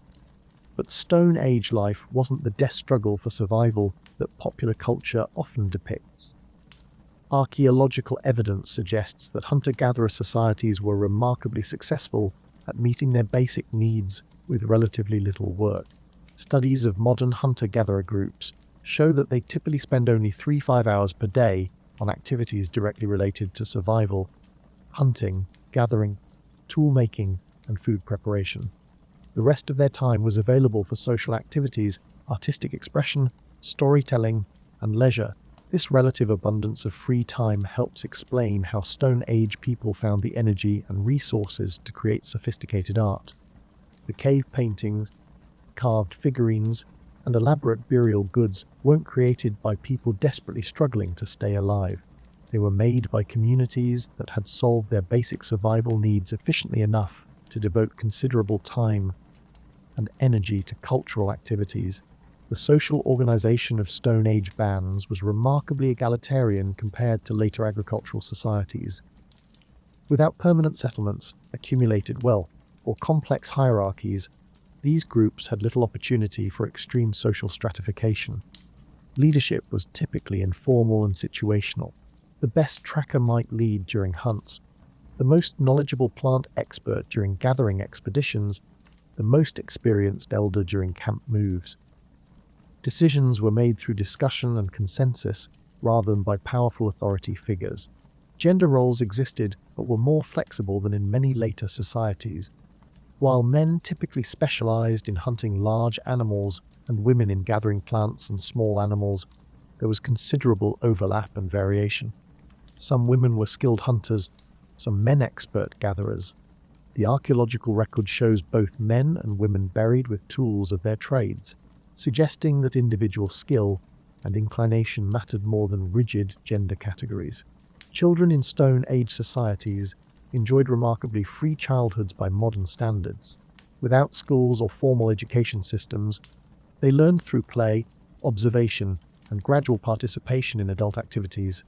Archaeological sites often contain small versions of adult tools, tiny spear points, miniature scrapers, child-sized arrows, suggesting that children learned crucial skills through games and practice rather than formal instruction. But this freedom came with real dangers. Infant and child mortality rates were high, and many children didn't survive to adulthood. Those who did were remarkably hardy and skilled, adapted to outdoor life in ways that would challenge modern survivalists. By age 15, a Stone Age teenager could navigate trackless wilderness, identify hundreds of edible and medicinal plants, hunt animals with handmade weapons, and create fire, clothing, and shelter from natural materials. Marriage and mating systems in Stone Age societies are difficult to reconstruct from archaeological evidence, but anthropologists studying modern hunter-gatherer groups have found considerable variation. Some groups practice monogamy, others polygamy, still others complex systems of temporary pairing and group marriage. What seems consistent is that these societies developed sophisticated social rules to prevent inbreeding and maintain genetic diversity within small populations. The seasonal round of activities shaped every aspect of Stone Age life. Spring might mean following migrating herds to calving grounds. Summer could involve intensive plant gathering and tool making. Fall required preparing for winter with food preservation and equipment repair. And winter might be spent in more permanent camps where storytelling, artistic activities, and social bonding took precedence over food procurement. These seasonal patterns created opportunities for larger social gatherings when multiple bands would come together at resource-rich locations. These meetings served multiple functions: trade, mate selection, information exchange, and cultural activities like storytelling, dancing, and art creation. Many of the great cave art sites may have been created during such gatherings, when temporary communities of hundreds of people had the social energy and resources to undertake major artistic projects. A conflict certainly existed in Stone Age societies, but it was probably quite different from warfare in later agricultural civilizations. Without permanent territories to defend or accumulated wealth to fight over, most conflicts were like small-scale disputes over resources, mates, or personal grievances. Archaeological evidence for violence is relatively rare in Stone Age sites, suggesting that these societies developed effective mechanisms for resolving disputes without resort to warfare. When conflicts did occur, they were probably brief and decisive rather than prolonged campaigns. Small groups couldn't afford to sustain lengthy conflicts that would interfere with essential survival activities. The flexibility and mobility of hunter-gatherer societies also provided options for conflict resolution. Disputing groups could simply separate and exploit different territories rather than fighting to the death over specific locations. The material culture of Stone Age societies was simultaneously simple and sophisticated. They possessed relatively few objects, but each was carefully crafted and served multiple functions.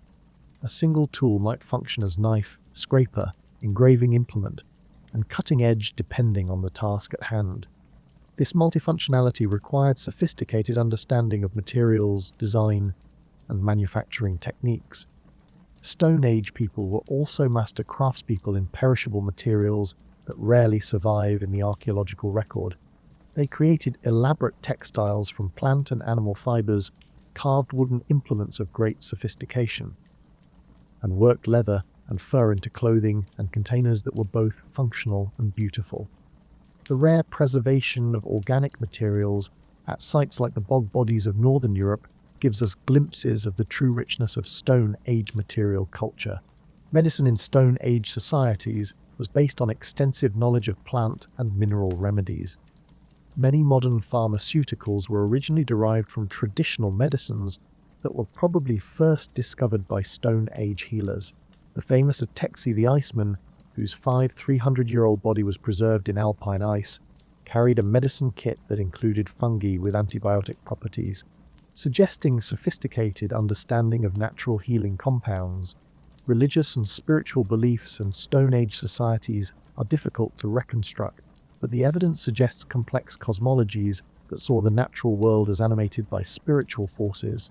The cave paintings, burial practices, and ritual objects found at Stone Age sites all point to worldviews that recognized spiritual dimensions to everyday experience.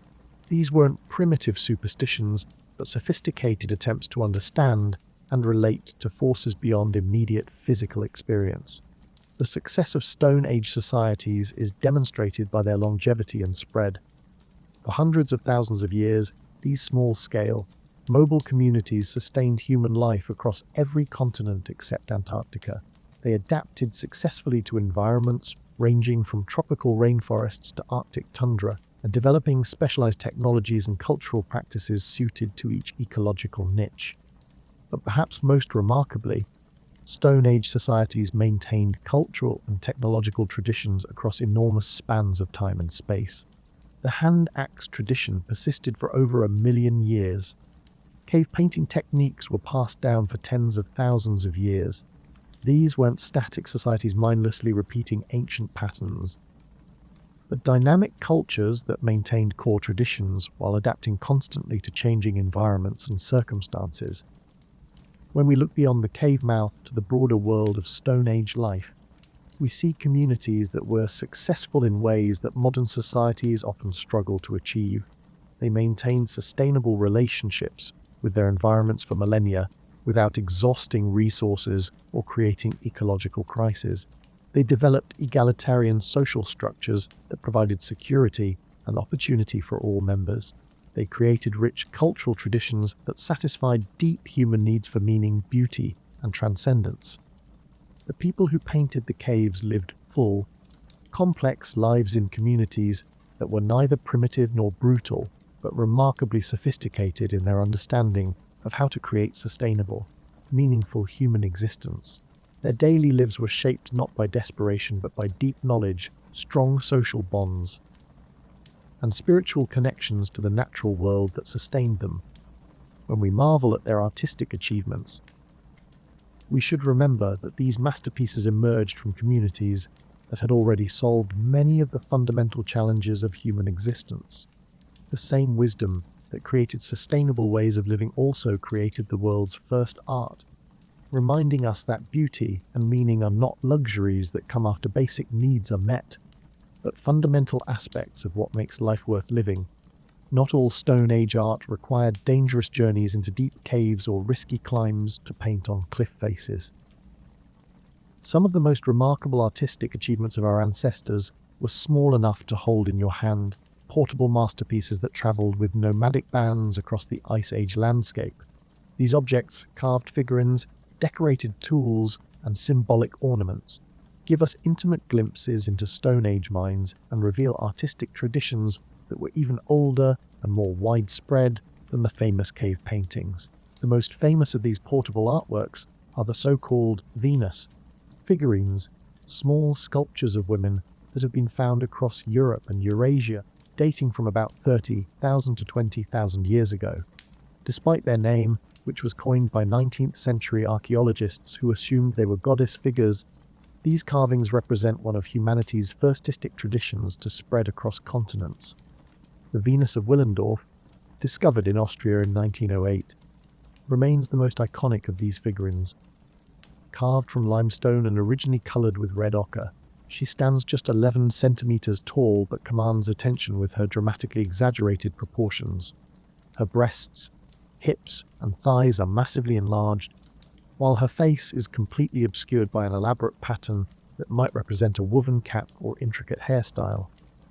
Her arms rest on her enormous breasts, and the detail lavished on her body contrasts strikingly with the absence of facial features.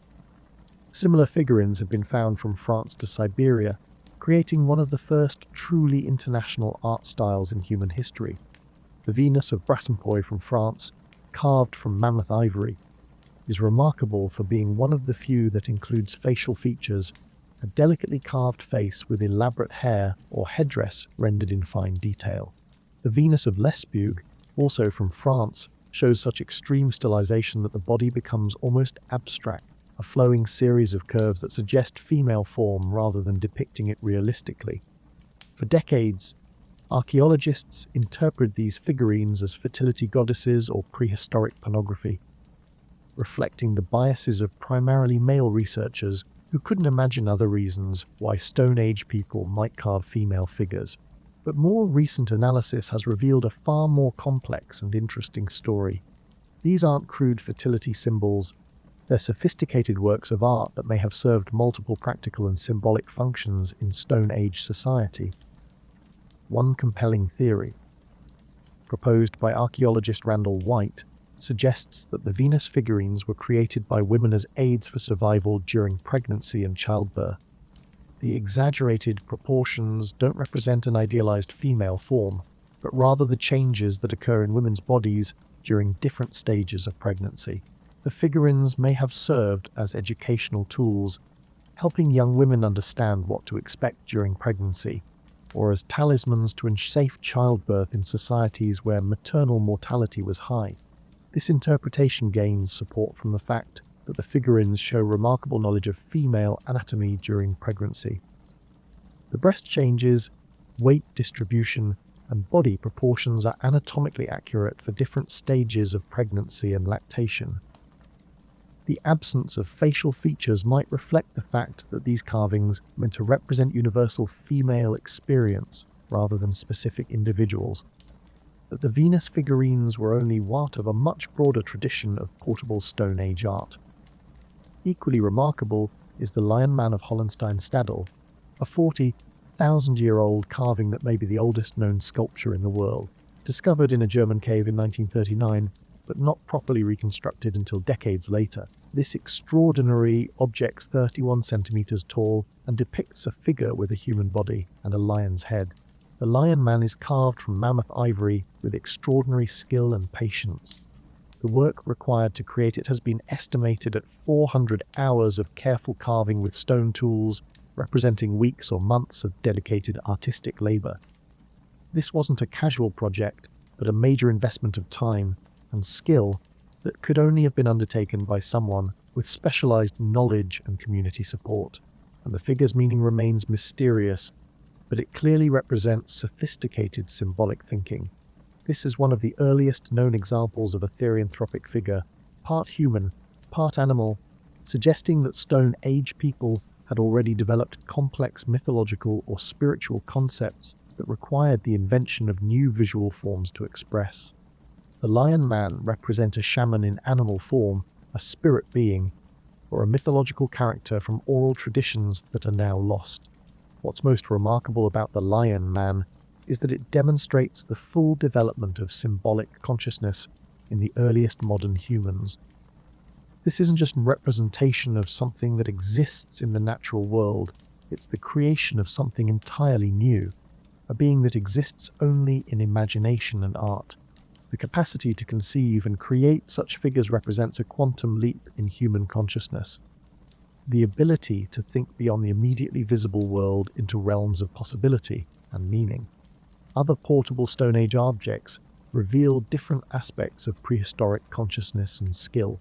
The L.E. Wemmensch plaquette from Germany shows engraved figures that may represent the earliest known narrative art, with human and animal figures arranged in compositions that suggest stories or relationships. Decorated spear throwers, or atlatls, from sites across Europe combine practical function with artistic elaboration, featuring carved animal figures that may have had spiritual significance for hunters. The technical sophistication of these portable objects is often greater than that of cave paintings because artists could work on them in good light and had unlimited time to refine details. The Bâton de Commandement from the Cave of La Madeleine in France is decorated with engravings so fine that they require magnification to see clearly. The artist used techniques similar to those employed by modern engravers, creating effects of depth, texture, and movement through variations in line weight and density. Ivory was a particularly favored material for portable art because of its workability and durability. Mammoth ivory was relatively abundant during the Ice Age, and Stone Age artisans developed sophisticated techniques for working it. They learned to carve along the natural grain of the tusk to prevent splitting, developed methods for softening the material to make carving easier, and created specialized tools for different types of cuts and surface treatments.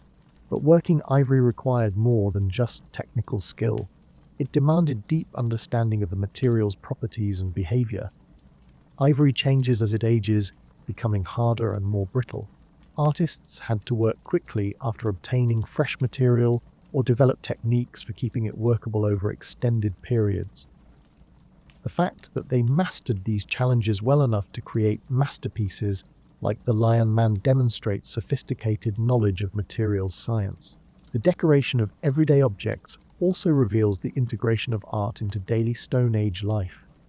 Bone needles are often decorated with intricate patterns, suggesting that even utilitarian objects were considered worthy of artistic attention.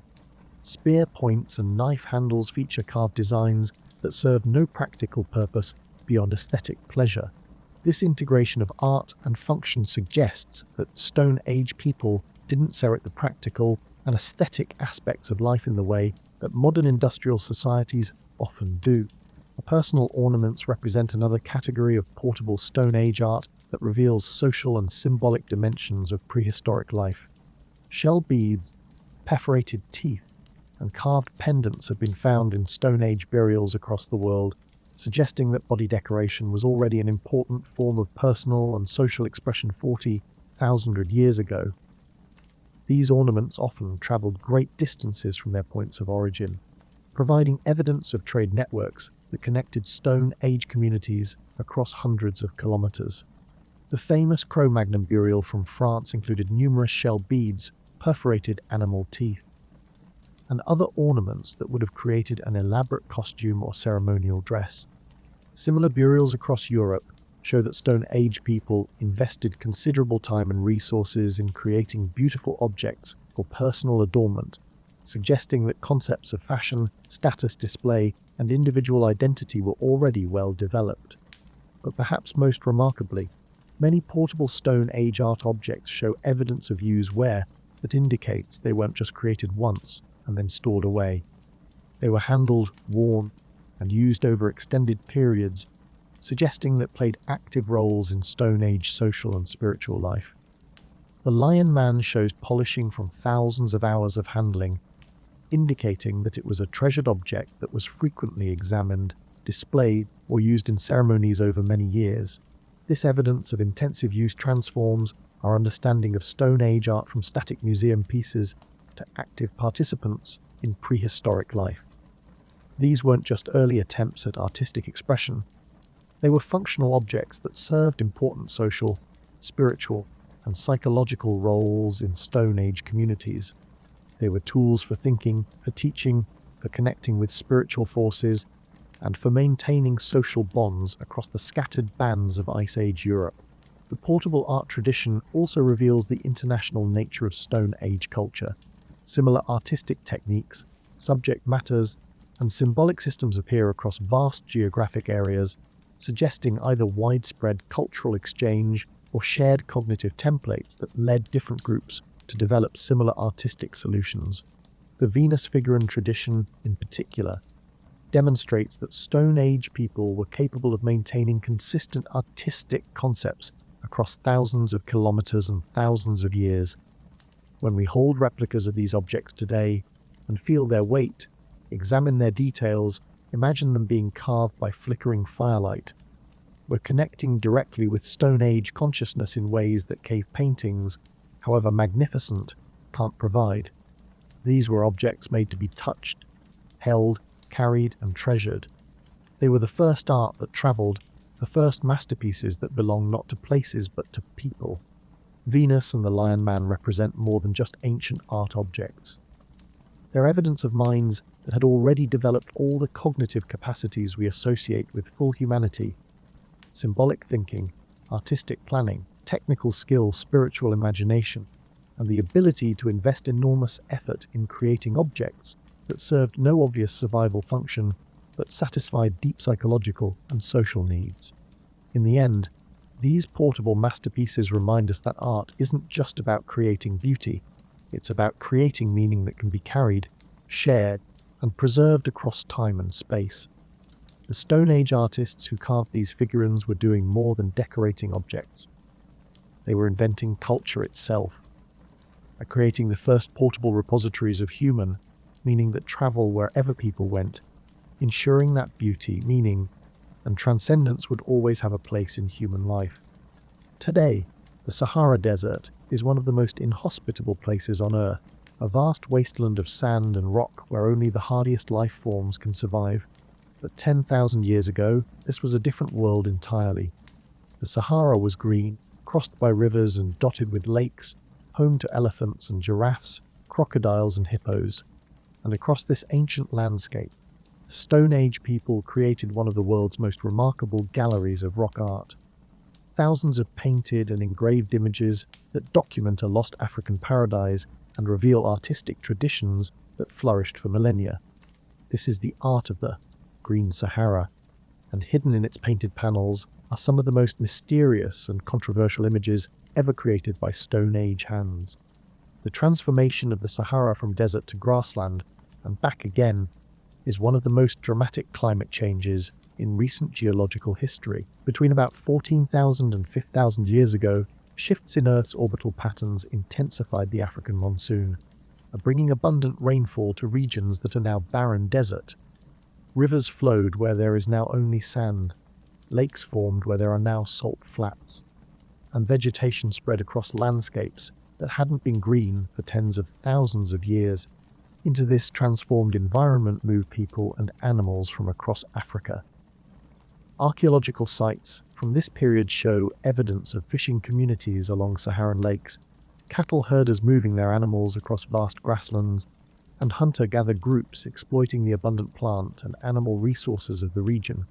For nearly 9,000 years, the Sahara supported complex human societies that left behind one of the world's richest concentrations of rock art. The rock art sites of the Central Sahara, particularly in the Tassili Major Plateau of Algeria and the Caucasus Mountains of Libya, contain thousands of painted and engraved images spanning the entire period of the Green Sahara. The earliest images, dating to around 12,000 years ago, show wild animals, elephants, giraffes, and extinct giant buffalo called Bubalus antiquus. These were created by hunter-gatherer societies that moved into the region as it became habitable. Later periods show the gradual introduction of domestic animals, cattle, goats, and sheep, reflecting the development of pastoral societies that would dominate the Sahara for thousands of years. The famous Round Head period, dating to around 8,000 years ago, includes some of the most enigmatic and sophisticated rock paintings ever created, featuring human figures with elaborate headdresses or masks engaged in activities that seem to involve ritual, ceremony, or trance states. But it's the later pastoral period art that contains the images that have sparked the most intense debate and controversy. Among the thousands of cattle, herders, and domestic scenes are paintings that some researchers interpret as depicting mushrooms and the altered consciousness states they can produce. These images have become the center of heated academic disputes about the role of psychoactive substances in prehistoric religion and the origins of shamanic practices. The most famous of these controversial images is found at Tintazarift in the Tassili region. It shows human figures with what appear to be large, round-capped mushrooms growing from their heads or held in their hands. The mushroom-like objects are painted with careful attention to detail, showing the caps, stems, and even what look like spores or dots that some researchers interpret as the characteristic features of psilocybin mushrooms. The figures themselves are painted in dynamic poses that suggest dancing or ecstatic movement. Their bodies are elongated and stylized in ways that might represent altered perception or out-of-body experiences. Some figures appear to be floating or flying, with outstretched arms and bodies that seem to defy gravity. The overall composition creates an impression of movement, transformation, and altered consciousness that's unlike the more static and naturalistic style of most Saharan rock art. Ethnobotanist Terence McKenna and others have argued that these images provide evidence of mushroom use in prehistoric African religions. They point to the anatomical accuracy of the mushroom depictions, the association with human figures in ecstatic poses, and ethnographic parallels from African societies that use psychoactive plants in religious ceremonies. In this interpretation, the Saharan paintings document some of humanity's earliest experiments with consciousness-altering substances and their integration into religious practice. But other researchers are deeply skeptical of the mushroom interpretation. They argue that the round objects could represent many things other than mushrooms. Elaborate headdresses, ceremonial masks, shields, or purely symbolic elements that had no connection to actual fungi.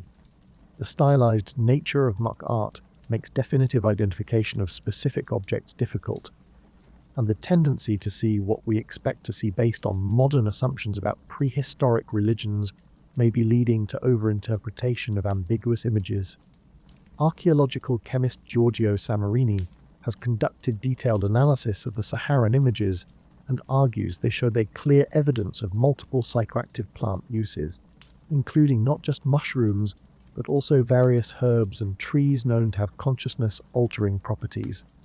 He points to images that appear to show people harvesting plants, preparing substances, and experiencing the effects of ingestion, creating what he calls psychedelic narrative in stone.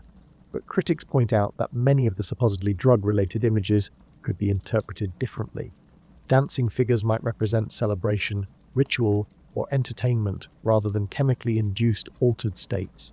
Flying or floating figures could be artistic metaphors for spiritual transformation rather than literal depictions of psychedelic experiences. The danger of confirmation bias, seeing evidence for preconceived theories, is particularly high when dealing with ambiguous artistic images. What's not controversial is the remarkable sophistication and beauty of Saharan rock art generally. The technical quality of the paintings is extraordinary, employing complex color palettes, sophisticated composition, and artistic techniques that create effects of movement, depth, and narrative complexity. The artists clearly understood principles of visual storytelling, creating multi-panel sequences that document complex activities and relationships. The swimmers of Wadi Shura, made famous by the film The English Patient, show human figures in poses that clearly represent swimming or diving. These images, painted on the walls of a cave in what is now the Egyptian desert, provide poignant evidence of the Sahara's watery past. The figures are painted with careful attention to anatomy and movement, showing people engaged in activities that would be impossible in the current desert environment. The cattle period art of the Central Sahara documents the daily life of pastoral societies with remarkable detail and accuracy. Herders are shown with their animals, women milking cows, children playing, and scenes of domestic life that provide intimate glimpses into African pastoral culture thousands of years ago.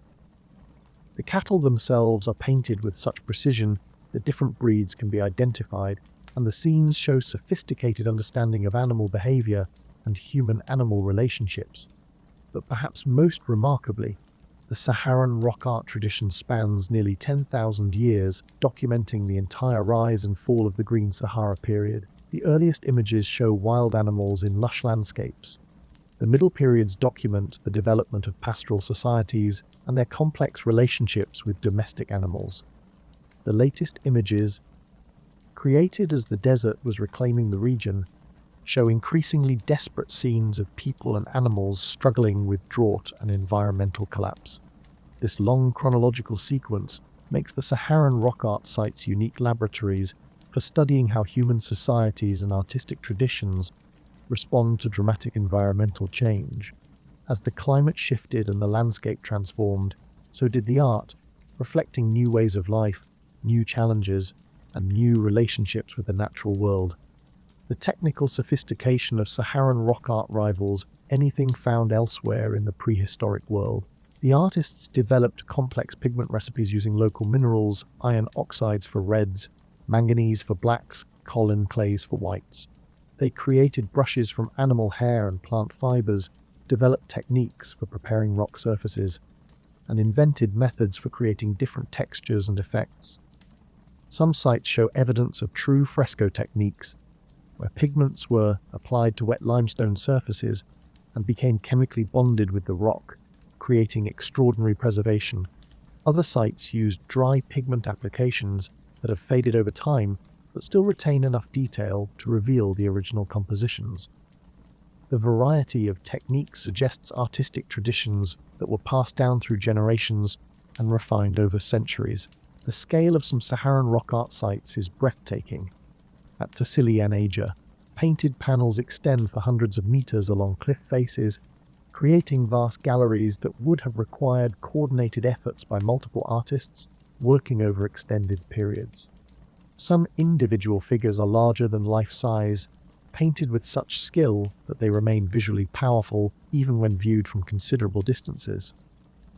But it's the smaller, more intimate scenes that often provide the most insight into Saharan societies.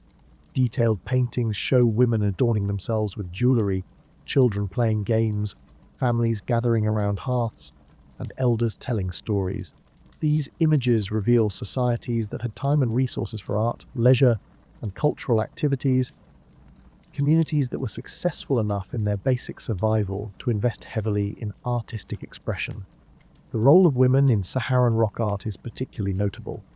Unlike European cave art, which tends to focus on hunting scenes and male activities, many Saharan sites show women prominently featured in both daily life and ceremonial scenes. Women are depicted as active participants in herding, ritual activities, and artistic creation itself. Some scenes appear to show women actually painting rock surfaces, suggesting that artistic activity wasn't limited to male specialists, but was integrated into broader community life. The pastoral period also documents complex social hierarchies and cultural practices. Some figures are shown with elaborate costumes and regalia that suggest high status or specialized roles.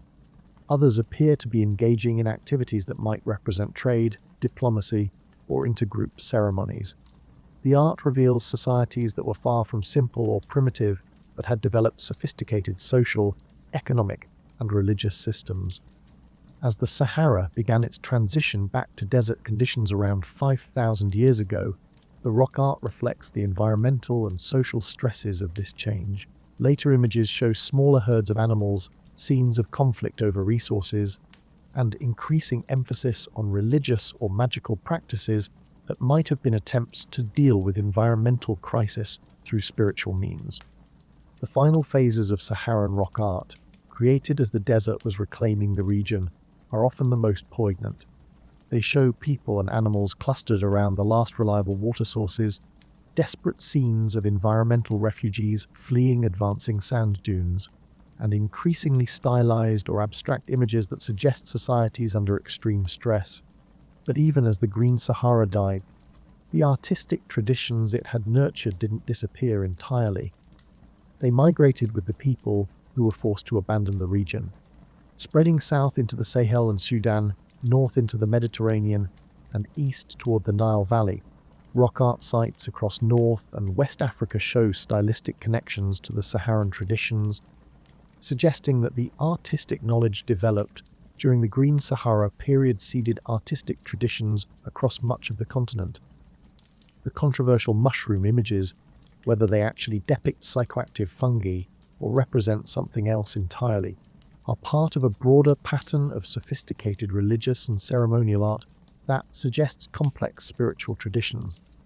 Whether or not prehistoric Africans used consciousness-altering substances, they clearly developed rich mythologies, ritual practices, and cosmological systems that required sophisticated artistic expression to communicate and preserve.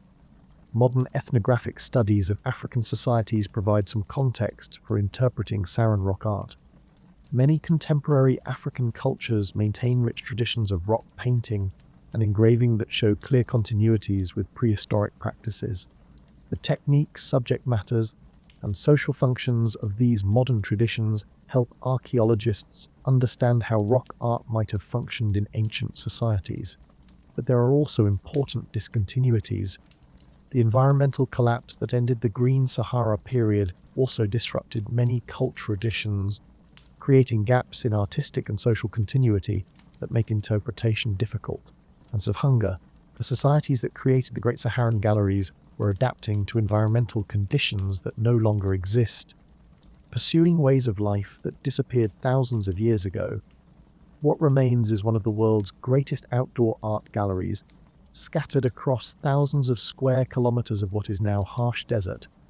The images are slowly fading under the assault of wind, sand, of hunger, and extreme temperatures, but many remain vivid enough to transport viewers back to a time when the Sahara bloomed with life and human creativity.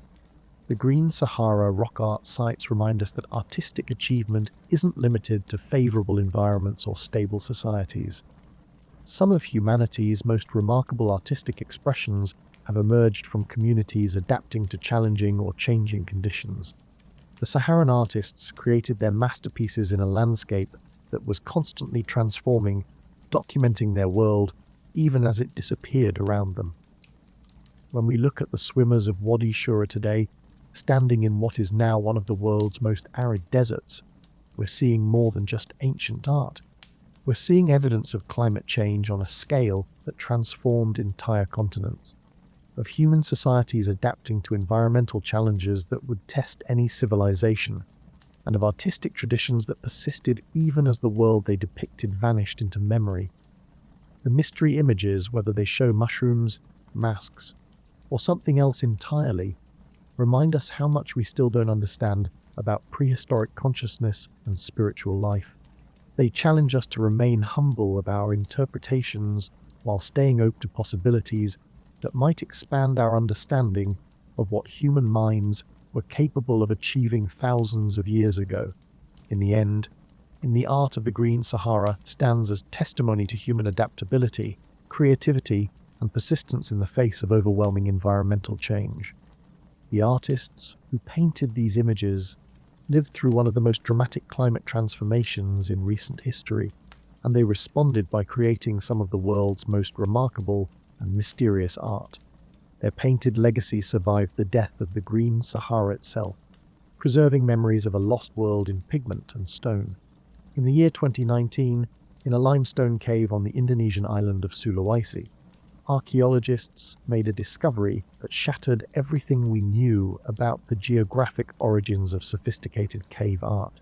Hidden on the walls of Maros Pangkep Cave were paintings that dated to at least 500 years ago, making them not just the oldest known figurative cave art in the world, but proof that the tradition of painting stories on cave walls emerged simultaneously on opposite sides of the planet.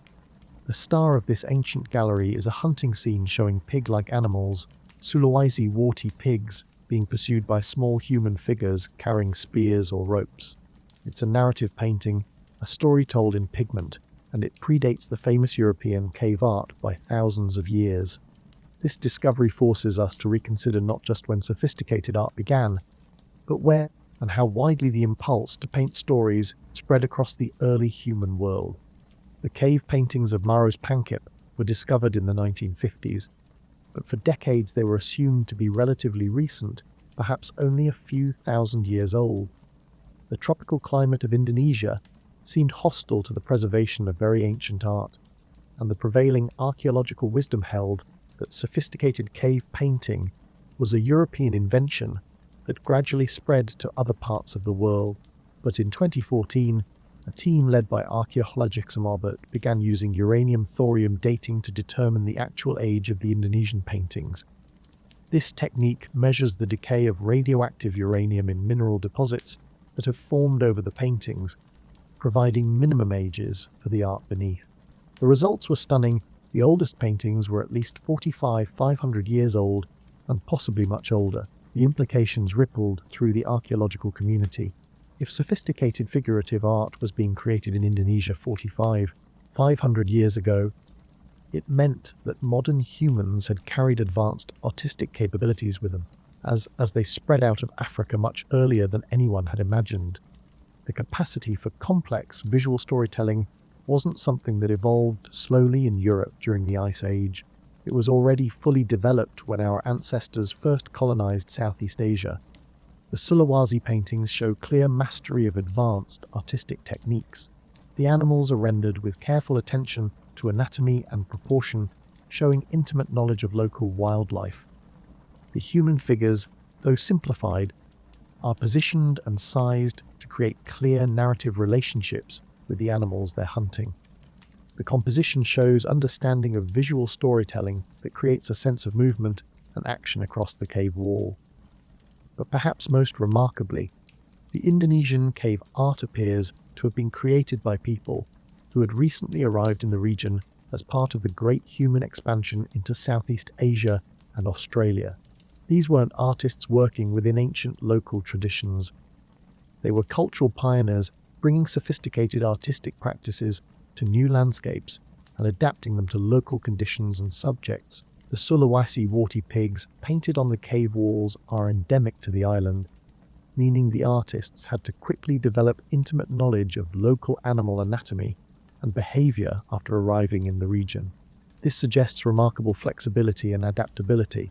The same artistic traditions that had been used to paint European animals like horses and bison were quickly modified to depict tropical pigs and other Indonesian fauna. The dating of the Indonesian cave art also provides crucial evidence about the cognitive abilities of the modern humans who first left Africa. For decades, archaeologists debated whether early Homo sapiens possessed the same mental capabilities as later populations, or whether sophisticated cognition evolved gradually over tens of thousands of years. The Sulawesi paintings provide clear evidence that fully modern cognitive abilities, including complex artistic expression, were already present in the humans who first colonized Southeast Asia. This has profound implications for understanding the speed and success of early human expansion. The same people who painted sophisticated hunting scenes in Indonesian caves were also developing the technologies and social organization necessary to cross dangerous ocean straits and colonize new continents. Artistic sophistication and technological innovation appear to have gone hand in hand, both reflecting the advanced cognitive abilities that made rapid human expansion possible. The technique used to create the Sulawesi paintings shows both similarities to and differences from European cave art. Like their European counterparts, the Indonesian artists used mineral pigments, particularly red ochre, mixed with binding agents to create paints. They applied these paints using brushes, fingers, and possibly spray techniques to create different textures and effects. But the Indonesian artists also developed techniques that don't appear in European cave art.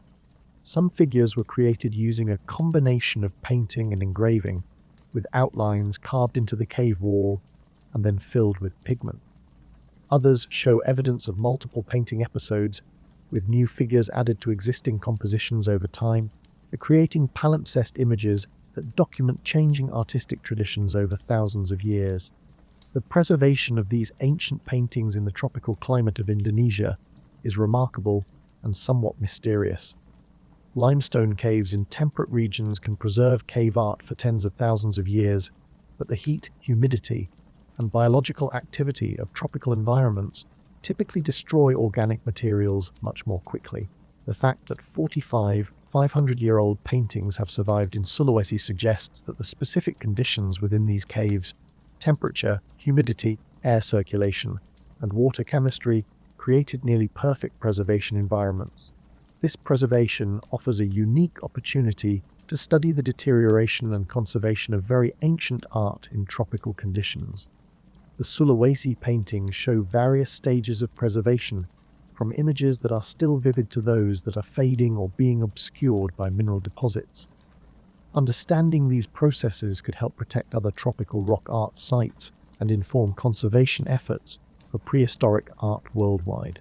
The discovery of ancient cave art in Indonesia also raises questions about how widely this artistic tradition spread during the early expansion of modern humans.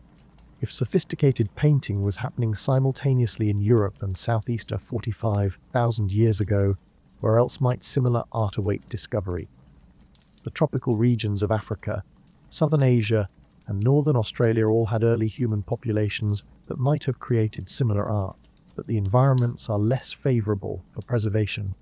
Recent discoveries suggest that this may indeed be the case. Cave paintings in India, Thailand, and other parts of Southeast Asia are being re-examined using modern dating techniques, and some are proving to be much older than previously thought. The picture emerging is of a global tradition of sophisticated cave painting that developed wherever modern humans settled, adapted to local conditions and subjects, but sharing fundamental artistic principles and techniques. The Indonesian cave art also provides evidence for the antiquity of visual storytelling traditions. The hunting scenes painted in Sulawesi caves aren't just collections of individual animals, They're narratives that show relationships between humans and animals, predators and prey, individual hunters and cooperative groups. This suggests that the capacity for complex narrative thinking, for imagining and depicting stories rather than just isolated images, was already fully developed 45,000 years ago. This has implications for understanding the development of human language and culture. Visual narrative and linguistic narrative both require similar cognitive abilities, the capacity to imagine sequences of events, to understand causal relationships, and to communicate complex ideas through symbolic systems. The sophisticated storytelling visible in Indonesian cave art suggests that the cognitive foundations for both visual and verbal narrative were already in place when modern humans first expanded out of Africa.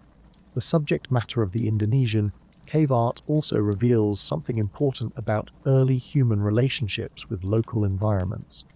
The prominence of Sulawesi warty pigs in the painted scenes suggests that these animals were important to early human communities as food sources, spiritual symbols, or both.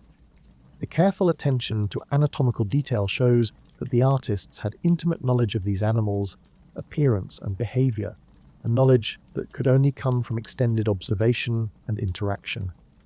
But the paintings also show humans as active agents in their environment rather than passive observers. The hunting scenes depict humans using tools and cooperative strategies to capture prey, suggesting that early communities in Indonesia had already developed sophisticated hunting technologies and social organization. These weren't desperate survivors struggling to adapt to a new environment. They were successful colonizers who had quickly learned to thrive in their new home. The discovery of 500-year-old cave art in Indonesia fundamentally changes our understanding of early human cognitive and cultural development. It demonstrates that the capacity for sophisticated artistic expression was already fully developed when modern humans first left Africa, and that this capacity was flexible enough to adapt quickly to new environments and subjects. It suggests that artistic traditions were among the cultural tools that enabled rapid human expansion across the globe. Most importantly, it reminds us that the impulse to create visual stories, to transform cave walls into galleries where human experiences could be preserved and shared, was not a local European invention, but a fundamental aspect of human nature that expressed itself wherever people found suitable surfaces and materials. The boar hunt painted in an Indonesian cave 500 ago tells the same essential story as the bison painted in European caves thousands of years later. Humans were here, we observed our world carefully, we understood our relationship to it, and we wanted future generations to know our story. The ancient artists of Sulawesi weren't just decorating cave walls, they were participating in one of humanity's first global cultural traditions, a shared impulse to transform stone into story that connected early human communities across continents and millennia. Their painted boar hunt at dawn still glows on Indonesian cave walls, a proof that the urge to make meaning from pigment and stone has been with us since the very beginning of our journey as a species. Australia holds the world's oldest continuous artistic tradition. For at least 65,000 years, possibly much longer, Aboriginal peoples have been painting, engraving, and marking the landscape of the continent in an unbroken creativity that connects the present moment to the very first humans to set foot on Australian soil. This isn't just ancient art, it's living tradition, where rock galleries created tens of thousands of years ago are still visited, maintained, and added to by traditional artists today. The Aboriginal concept of the dream time provides a framework for understanding this extraordinary cultural continuity. In traditional Aboriginal cosmology, the dream time is not a historical period, but an eternal present where ancestral spirits shape the landscape and establish the laws that govern both the natural and human worlds. Rock art sites are not just galleries, but sacred landscapes where these creation stories are literally inscribed in stone, making them among the most significant religious and cultural sites on Earth. The antiquity of Australian rock art has been difficult to establish precisely because many sites are exposed to weathering that makes radiocarbon dating challenging. but recent discoveries have pushed the dates for Aboriginal artistic traditions back to extraordinary ages. Ochre crayons found in Blombo's cave show that Aboriginal ancestors had sophisticated pigment technology at least 65,000 years ago, and the rapid colonization of Australia suggests that artistic traditions were among the cultural tools that enabled this remarkable achievement. At Majabebe Rock Shelter in Arnhem Land, Northern Territory, archaeologists have found evidence of human occupation dating back 65,000 years, along with extensive collections of ochre and other pigments that suggest artistic activity from the very beginning of human presence in Australia. The site contains ground ochre of multiple colours, indicating that the earliest Australians were not just using pigments opportunistically, but were deliberately processing and preparing art materials. But it's the rock art galleries of Northern Australia that provide the most spectacular evidence of Aboriginal artistic achievement. In Kakadu National Park, the Ubaya and Norlangi rock art sites contain galleries with thousands of paintings spanning tens of thousands of years. The earliest style, called dynamic figures, shows elongated human forms in energetic poses that seem to capture movement and dancing. These figures are painted in red ochre and are thought to be among the oldest figurative art in the world. The X-ray art style that developed later in Northern Australia represents one of the most sophisticated artistic traditions ever created by hunter-gatherer societies. These paintings show animals, particularly fish, but also reptiles, birds, and mammals, as if viewed through transparent skin with internal organs, the bone structures and spiritual elements all carefully depicted. The level of anatomical knowledge required to create these images suggests that Aboriginal artists had detailed understanding of animal anatomy that came from thousands of years of careful observation and cultural transmission. But X-ray art wasn't just about displaying anatomical knowledge, it was about revealing the spiritual essence of animals and the relationships between physical and spiritual worlds. The internal structures shown in these paintings often include elements that don't correspond to physical anatomy, but represent spiritual forces, life energy, or mythological significance. This is art that functions as both scientific illustration and religious expression, demonstrating the integration of practical knowledge and spiritual understanding in Aboriginal culture. The technique used to create X-ray art reveals remarkable artistic sophistication. The artists had to plan their compositions carefully, understanding how to layer different elements to create the illusion of transparency and depth. They developed specialized brushes and application techniques that allowed them to create fine lines and detailed internal structures.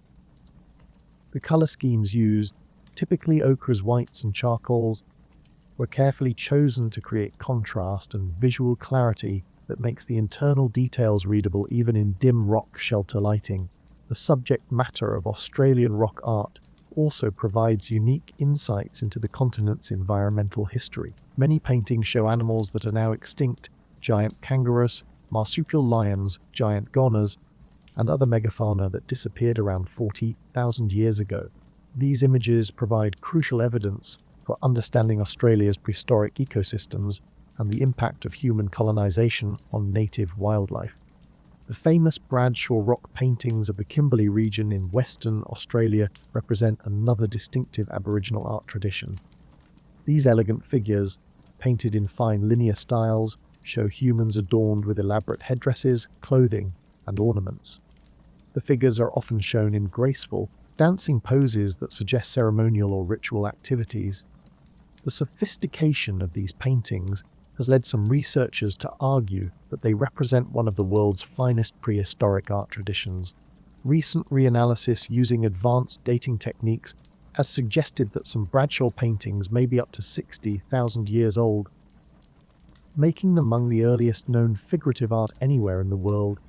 This would place their creation very close to the initial human colonization of Australia, suggesting that sophisticated artistic traditions were among the cultural capabilities that enabled the successful settlement of the continent. But dating Australian rock art remains controversial and technically challenging.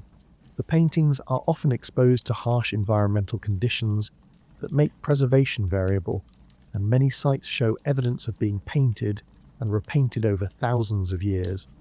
Traditional radiocarbon dating is often impossible because the paintings don't contain organic materials that can be dated, forcing researchers to rely on indirect methods that can provide only approximate ages.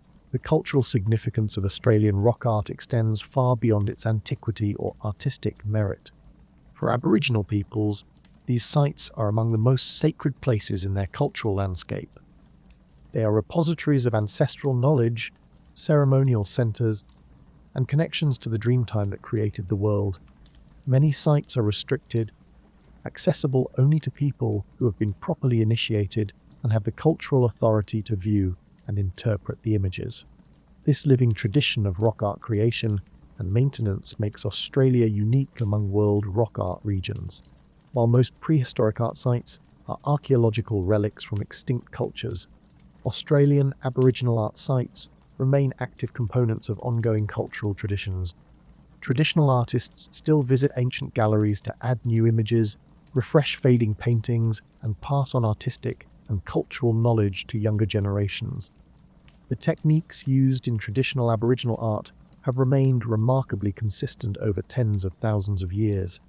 Artists still gather ochre from traditional sources, prepare pigments using ancient methods, and apply paint using brushes made from traditional materials. The iconography, colour schemes, and compositional principles visible in 40,000-year-old paintings can still be seen in contemporary Aboriginal art, representing one of the most stable artistic traditions in human history. This continuity provides unique opportunities for understanding prehistoric art through ethnographic analogy, unlike European cave art, where the cultures that created the images have long since disappeared. Australian Aboriginal art can be interpreted with the help of traditional knowledge keepers who maintain living connections to the artistic traditions. This allows for much more sophisticated interpretation of meaning, technique, and cultural significance than is possible with most prehistoric art. The spiritual dimensions of Aboriginal rock are particularly important for understanding how prehistoric peoples thought about the relationship between art, landscape, and cosmology. In Aboriginal tradition, the landscape itself is a kind of text inscribed with ancestral stories, and rock art sites are key locations where these stories can be read and remembered. The act of painting becomes a way of maintaining connection with ancestral beings and ensuring the continuity of cultural knowledge. The scale of Australian rock art is also extraordinary. The continent contains hundreds of thousands of rock art sites, from major gallery complexes with thousands of images to single paintings on isolated rocks. This represents one of the world's largest concentrations of prehistoric art, created by relatively small populations over extended periods of time. The sheer volume of artistic production suggests that art making was a central component of Aboriginal life, rather than a specialised or occasional activity.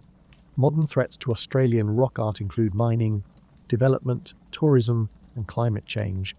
Many sites are deteriorating due to increased weathering, vandalism, or changes in local environmental conditions. Conservation efforts are complicated by the remote locations of many sites and the need to balance protection with continued Aboriginal access and use. But perhaps the greatest threat is the loss of traditional knowledge about the site's meaning and significance.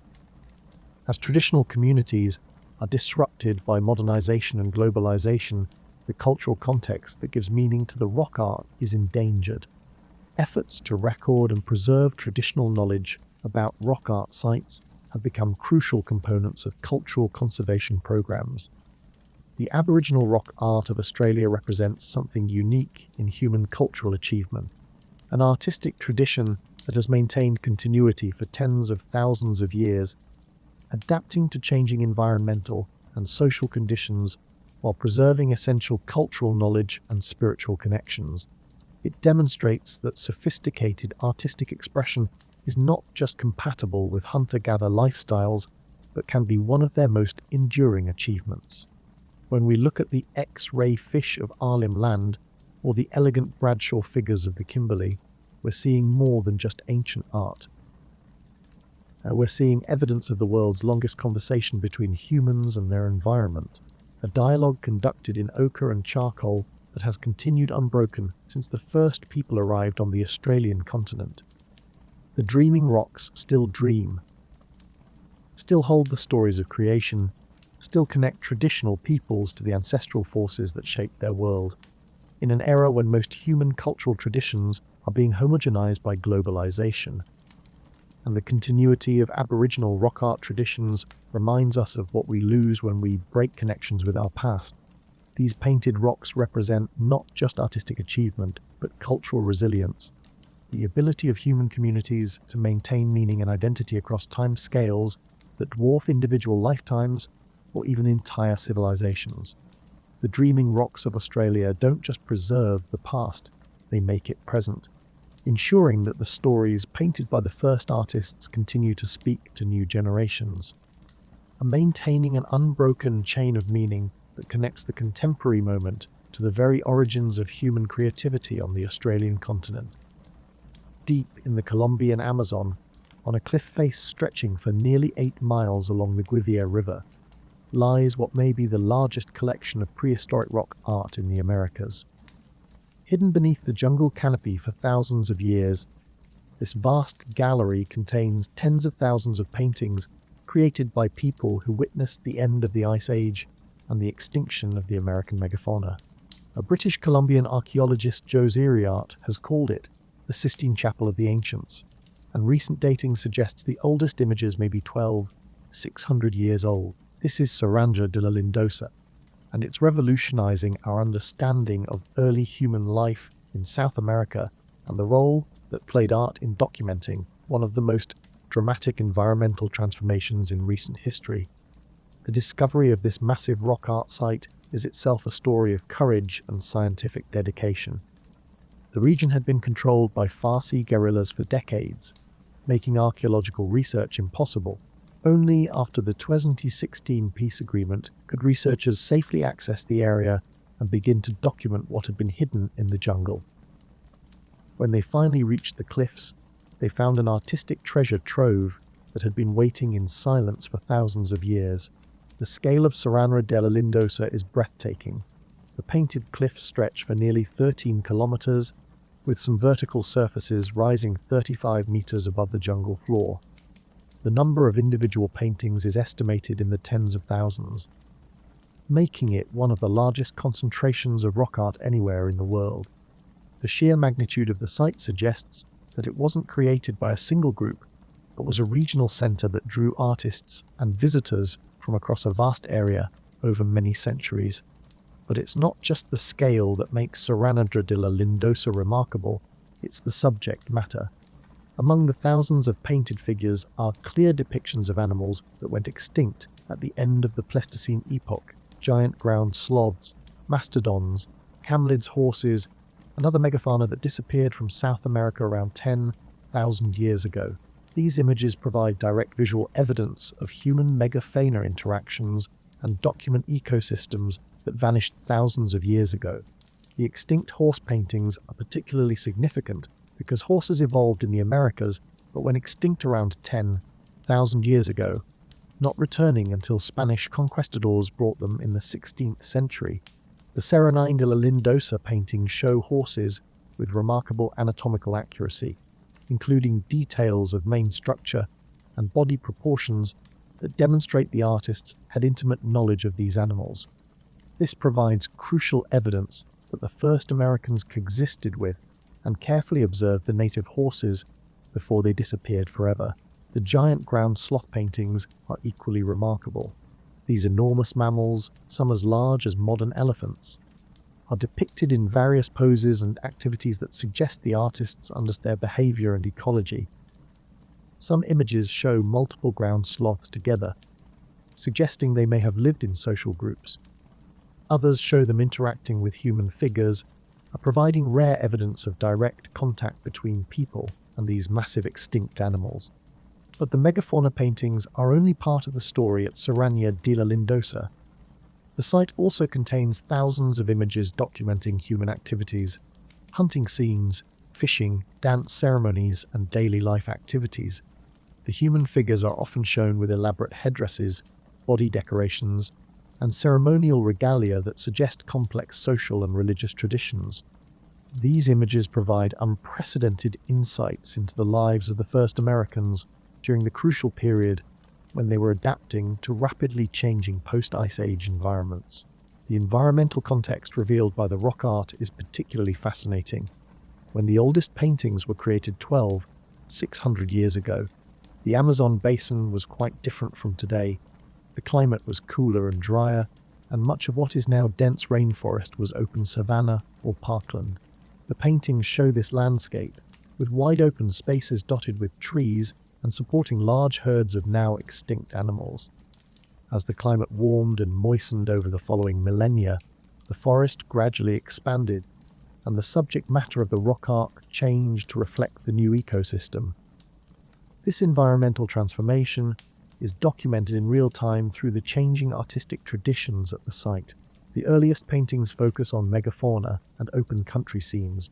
Later periods show increasing emphasis on forest animals, plants, and aquatic resources as the Amazon basin transformed into the rainforest ecosystem we know today.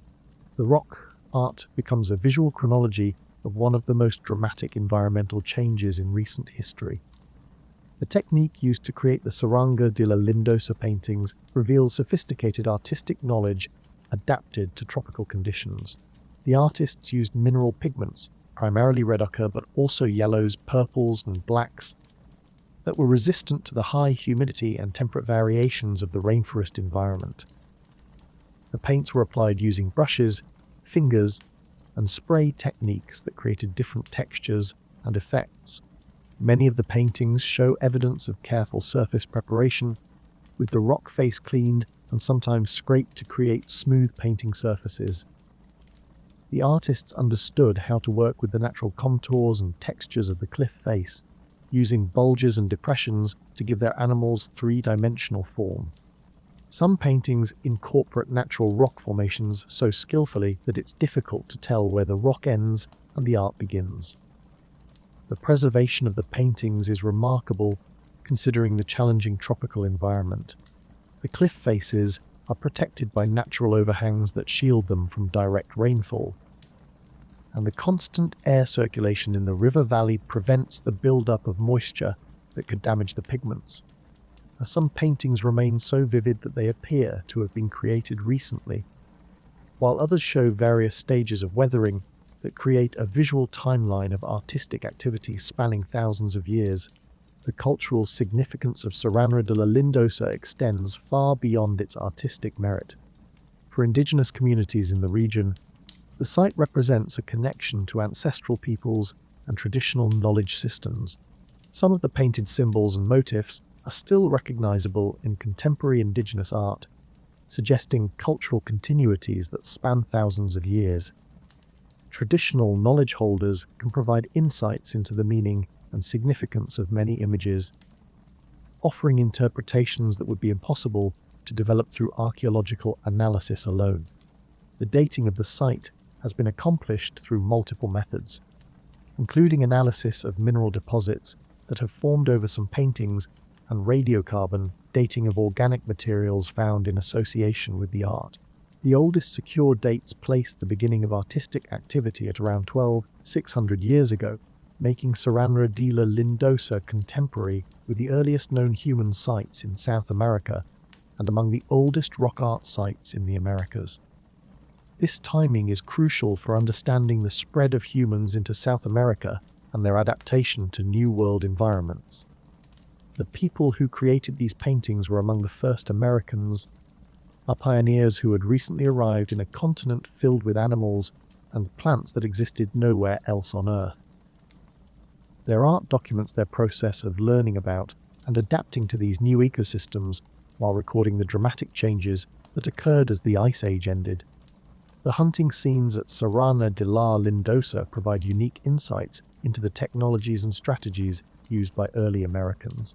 The paintings show hunters using atlatls, spear throwers, bows and arrows, and various trap and net systems. Some scenes appear to show cooperative hunting strategies involving multiple hunters working together to take down large prey. These images provide direct evidence for the sophisticated hunting technologies that enabled small human populations to successfully exploit the rich megafauna communities of late Pleistocene America.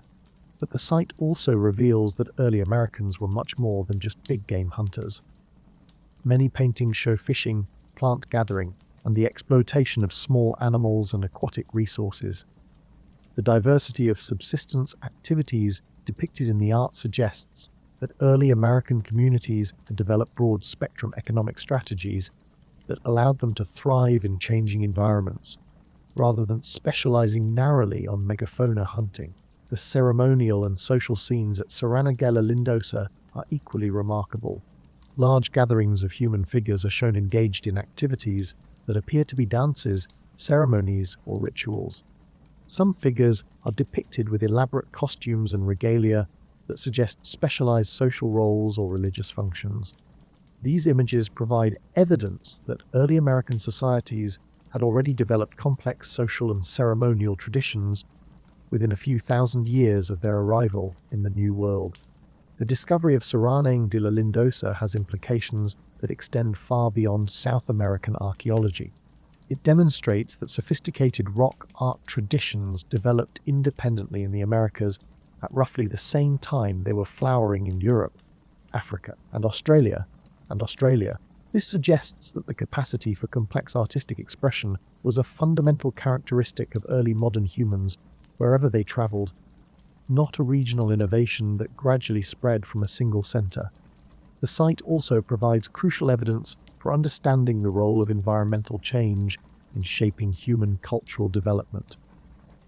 The transformation of the Amazon from open savanna to dense forest occurred during the period when the rock art was being created, and the changing artistic traditions document how human communities adapted their subsistence strategies, technologies, and cultural practices in response to dramatic environmental change. Perhaps most importantly, Sahara de la Lindosa reminds us that the Americas were not an empty wilderness when the first Europeans arrived, but continents with rich cultural histories spanning more than 12,000 years. The sophisticated artistic traditions documented at the site represent just one aspect of the complex societies that indigenous peoples developed during their millennia of life in the Americas. The Amazon's lost Sistine Chapel has been found, and it speaks across 12,000 years to tell us stories of adaptation, survival, and artistic achievement in one of the world's most challenging environments. The people who painted these cliffs witnessed the end of one world and the beginning of another, and they documented both with remarkable skill and vision. Their painted legacy, hidden for centuries beneath the jungle canopy, now stands as testament to the resilience and creativity of the first Americans, who responded to the challenges of a new continent not just with survival strategies, but with art that transformed cliff faces into galleries where their experiences could be preserved for future generations to discover and wonder at.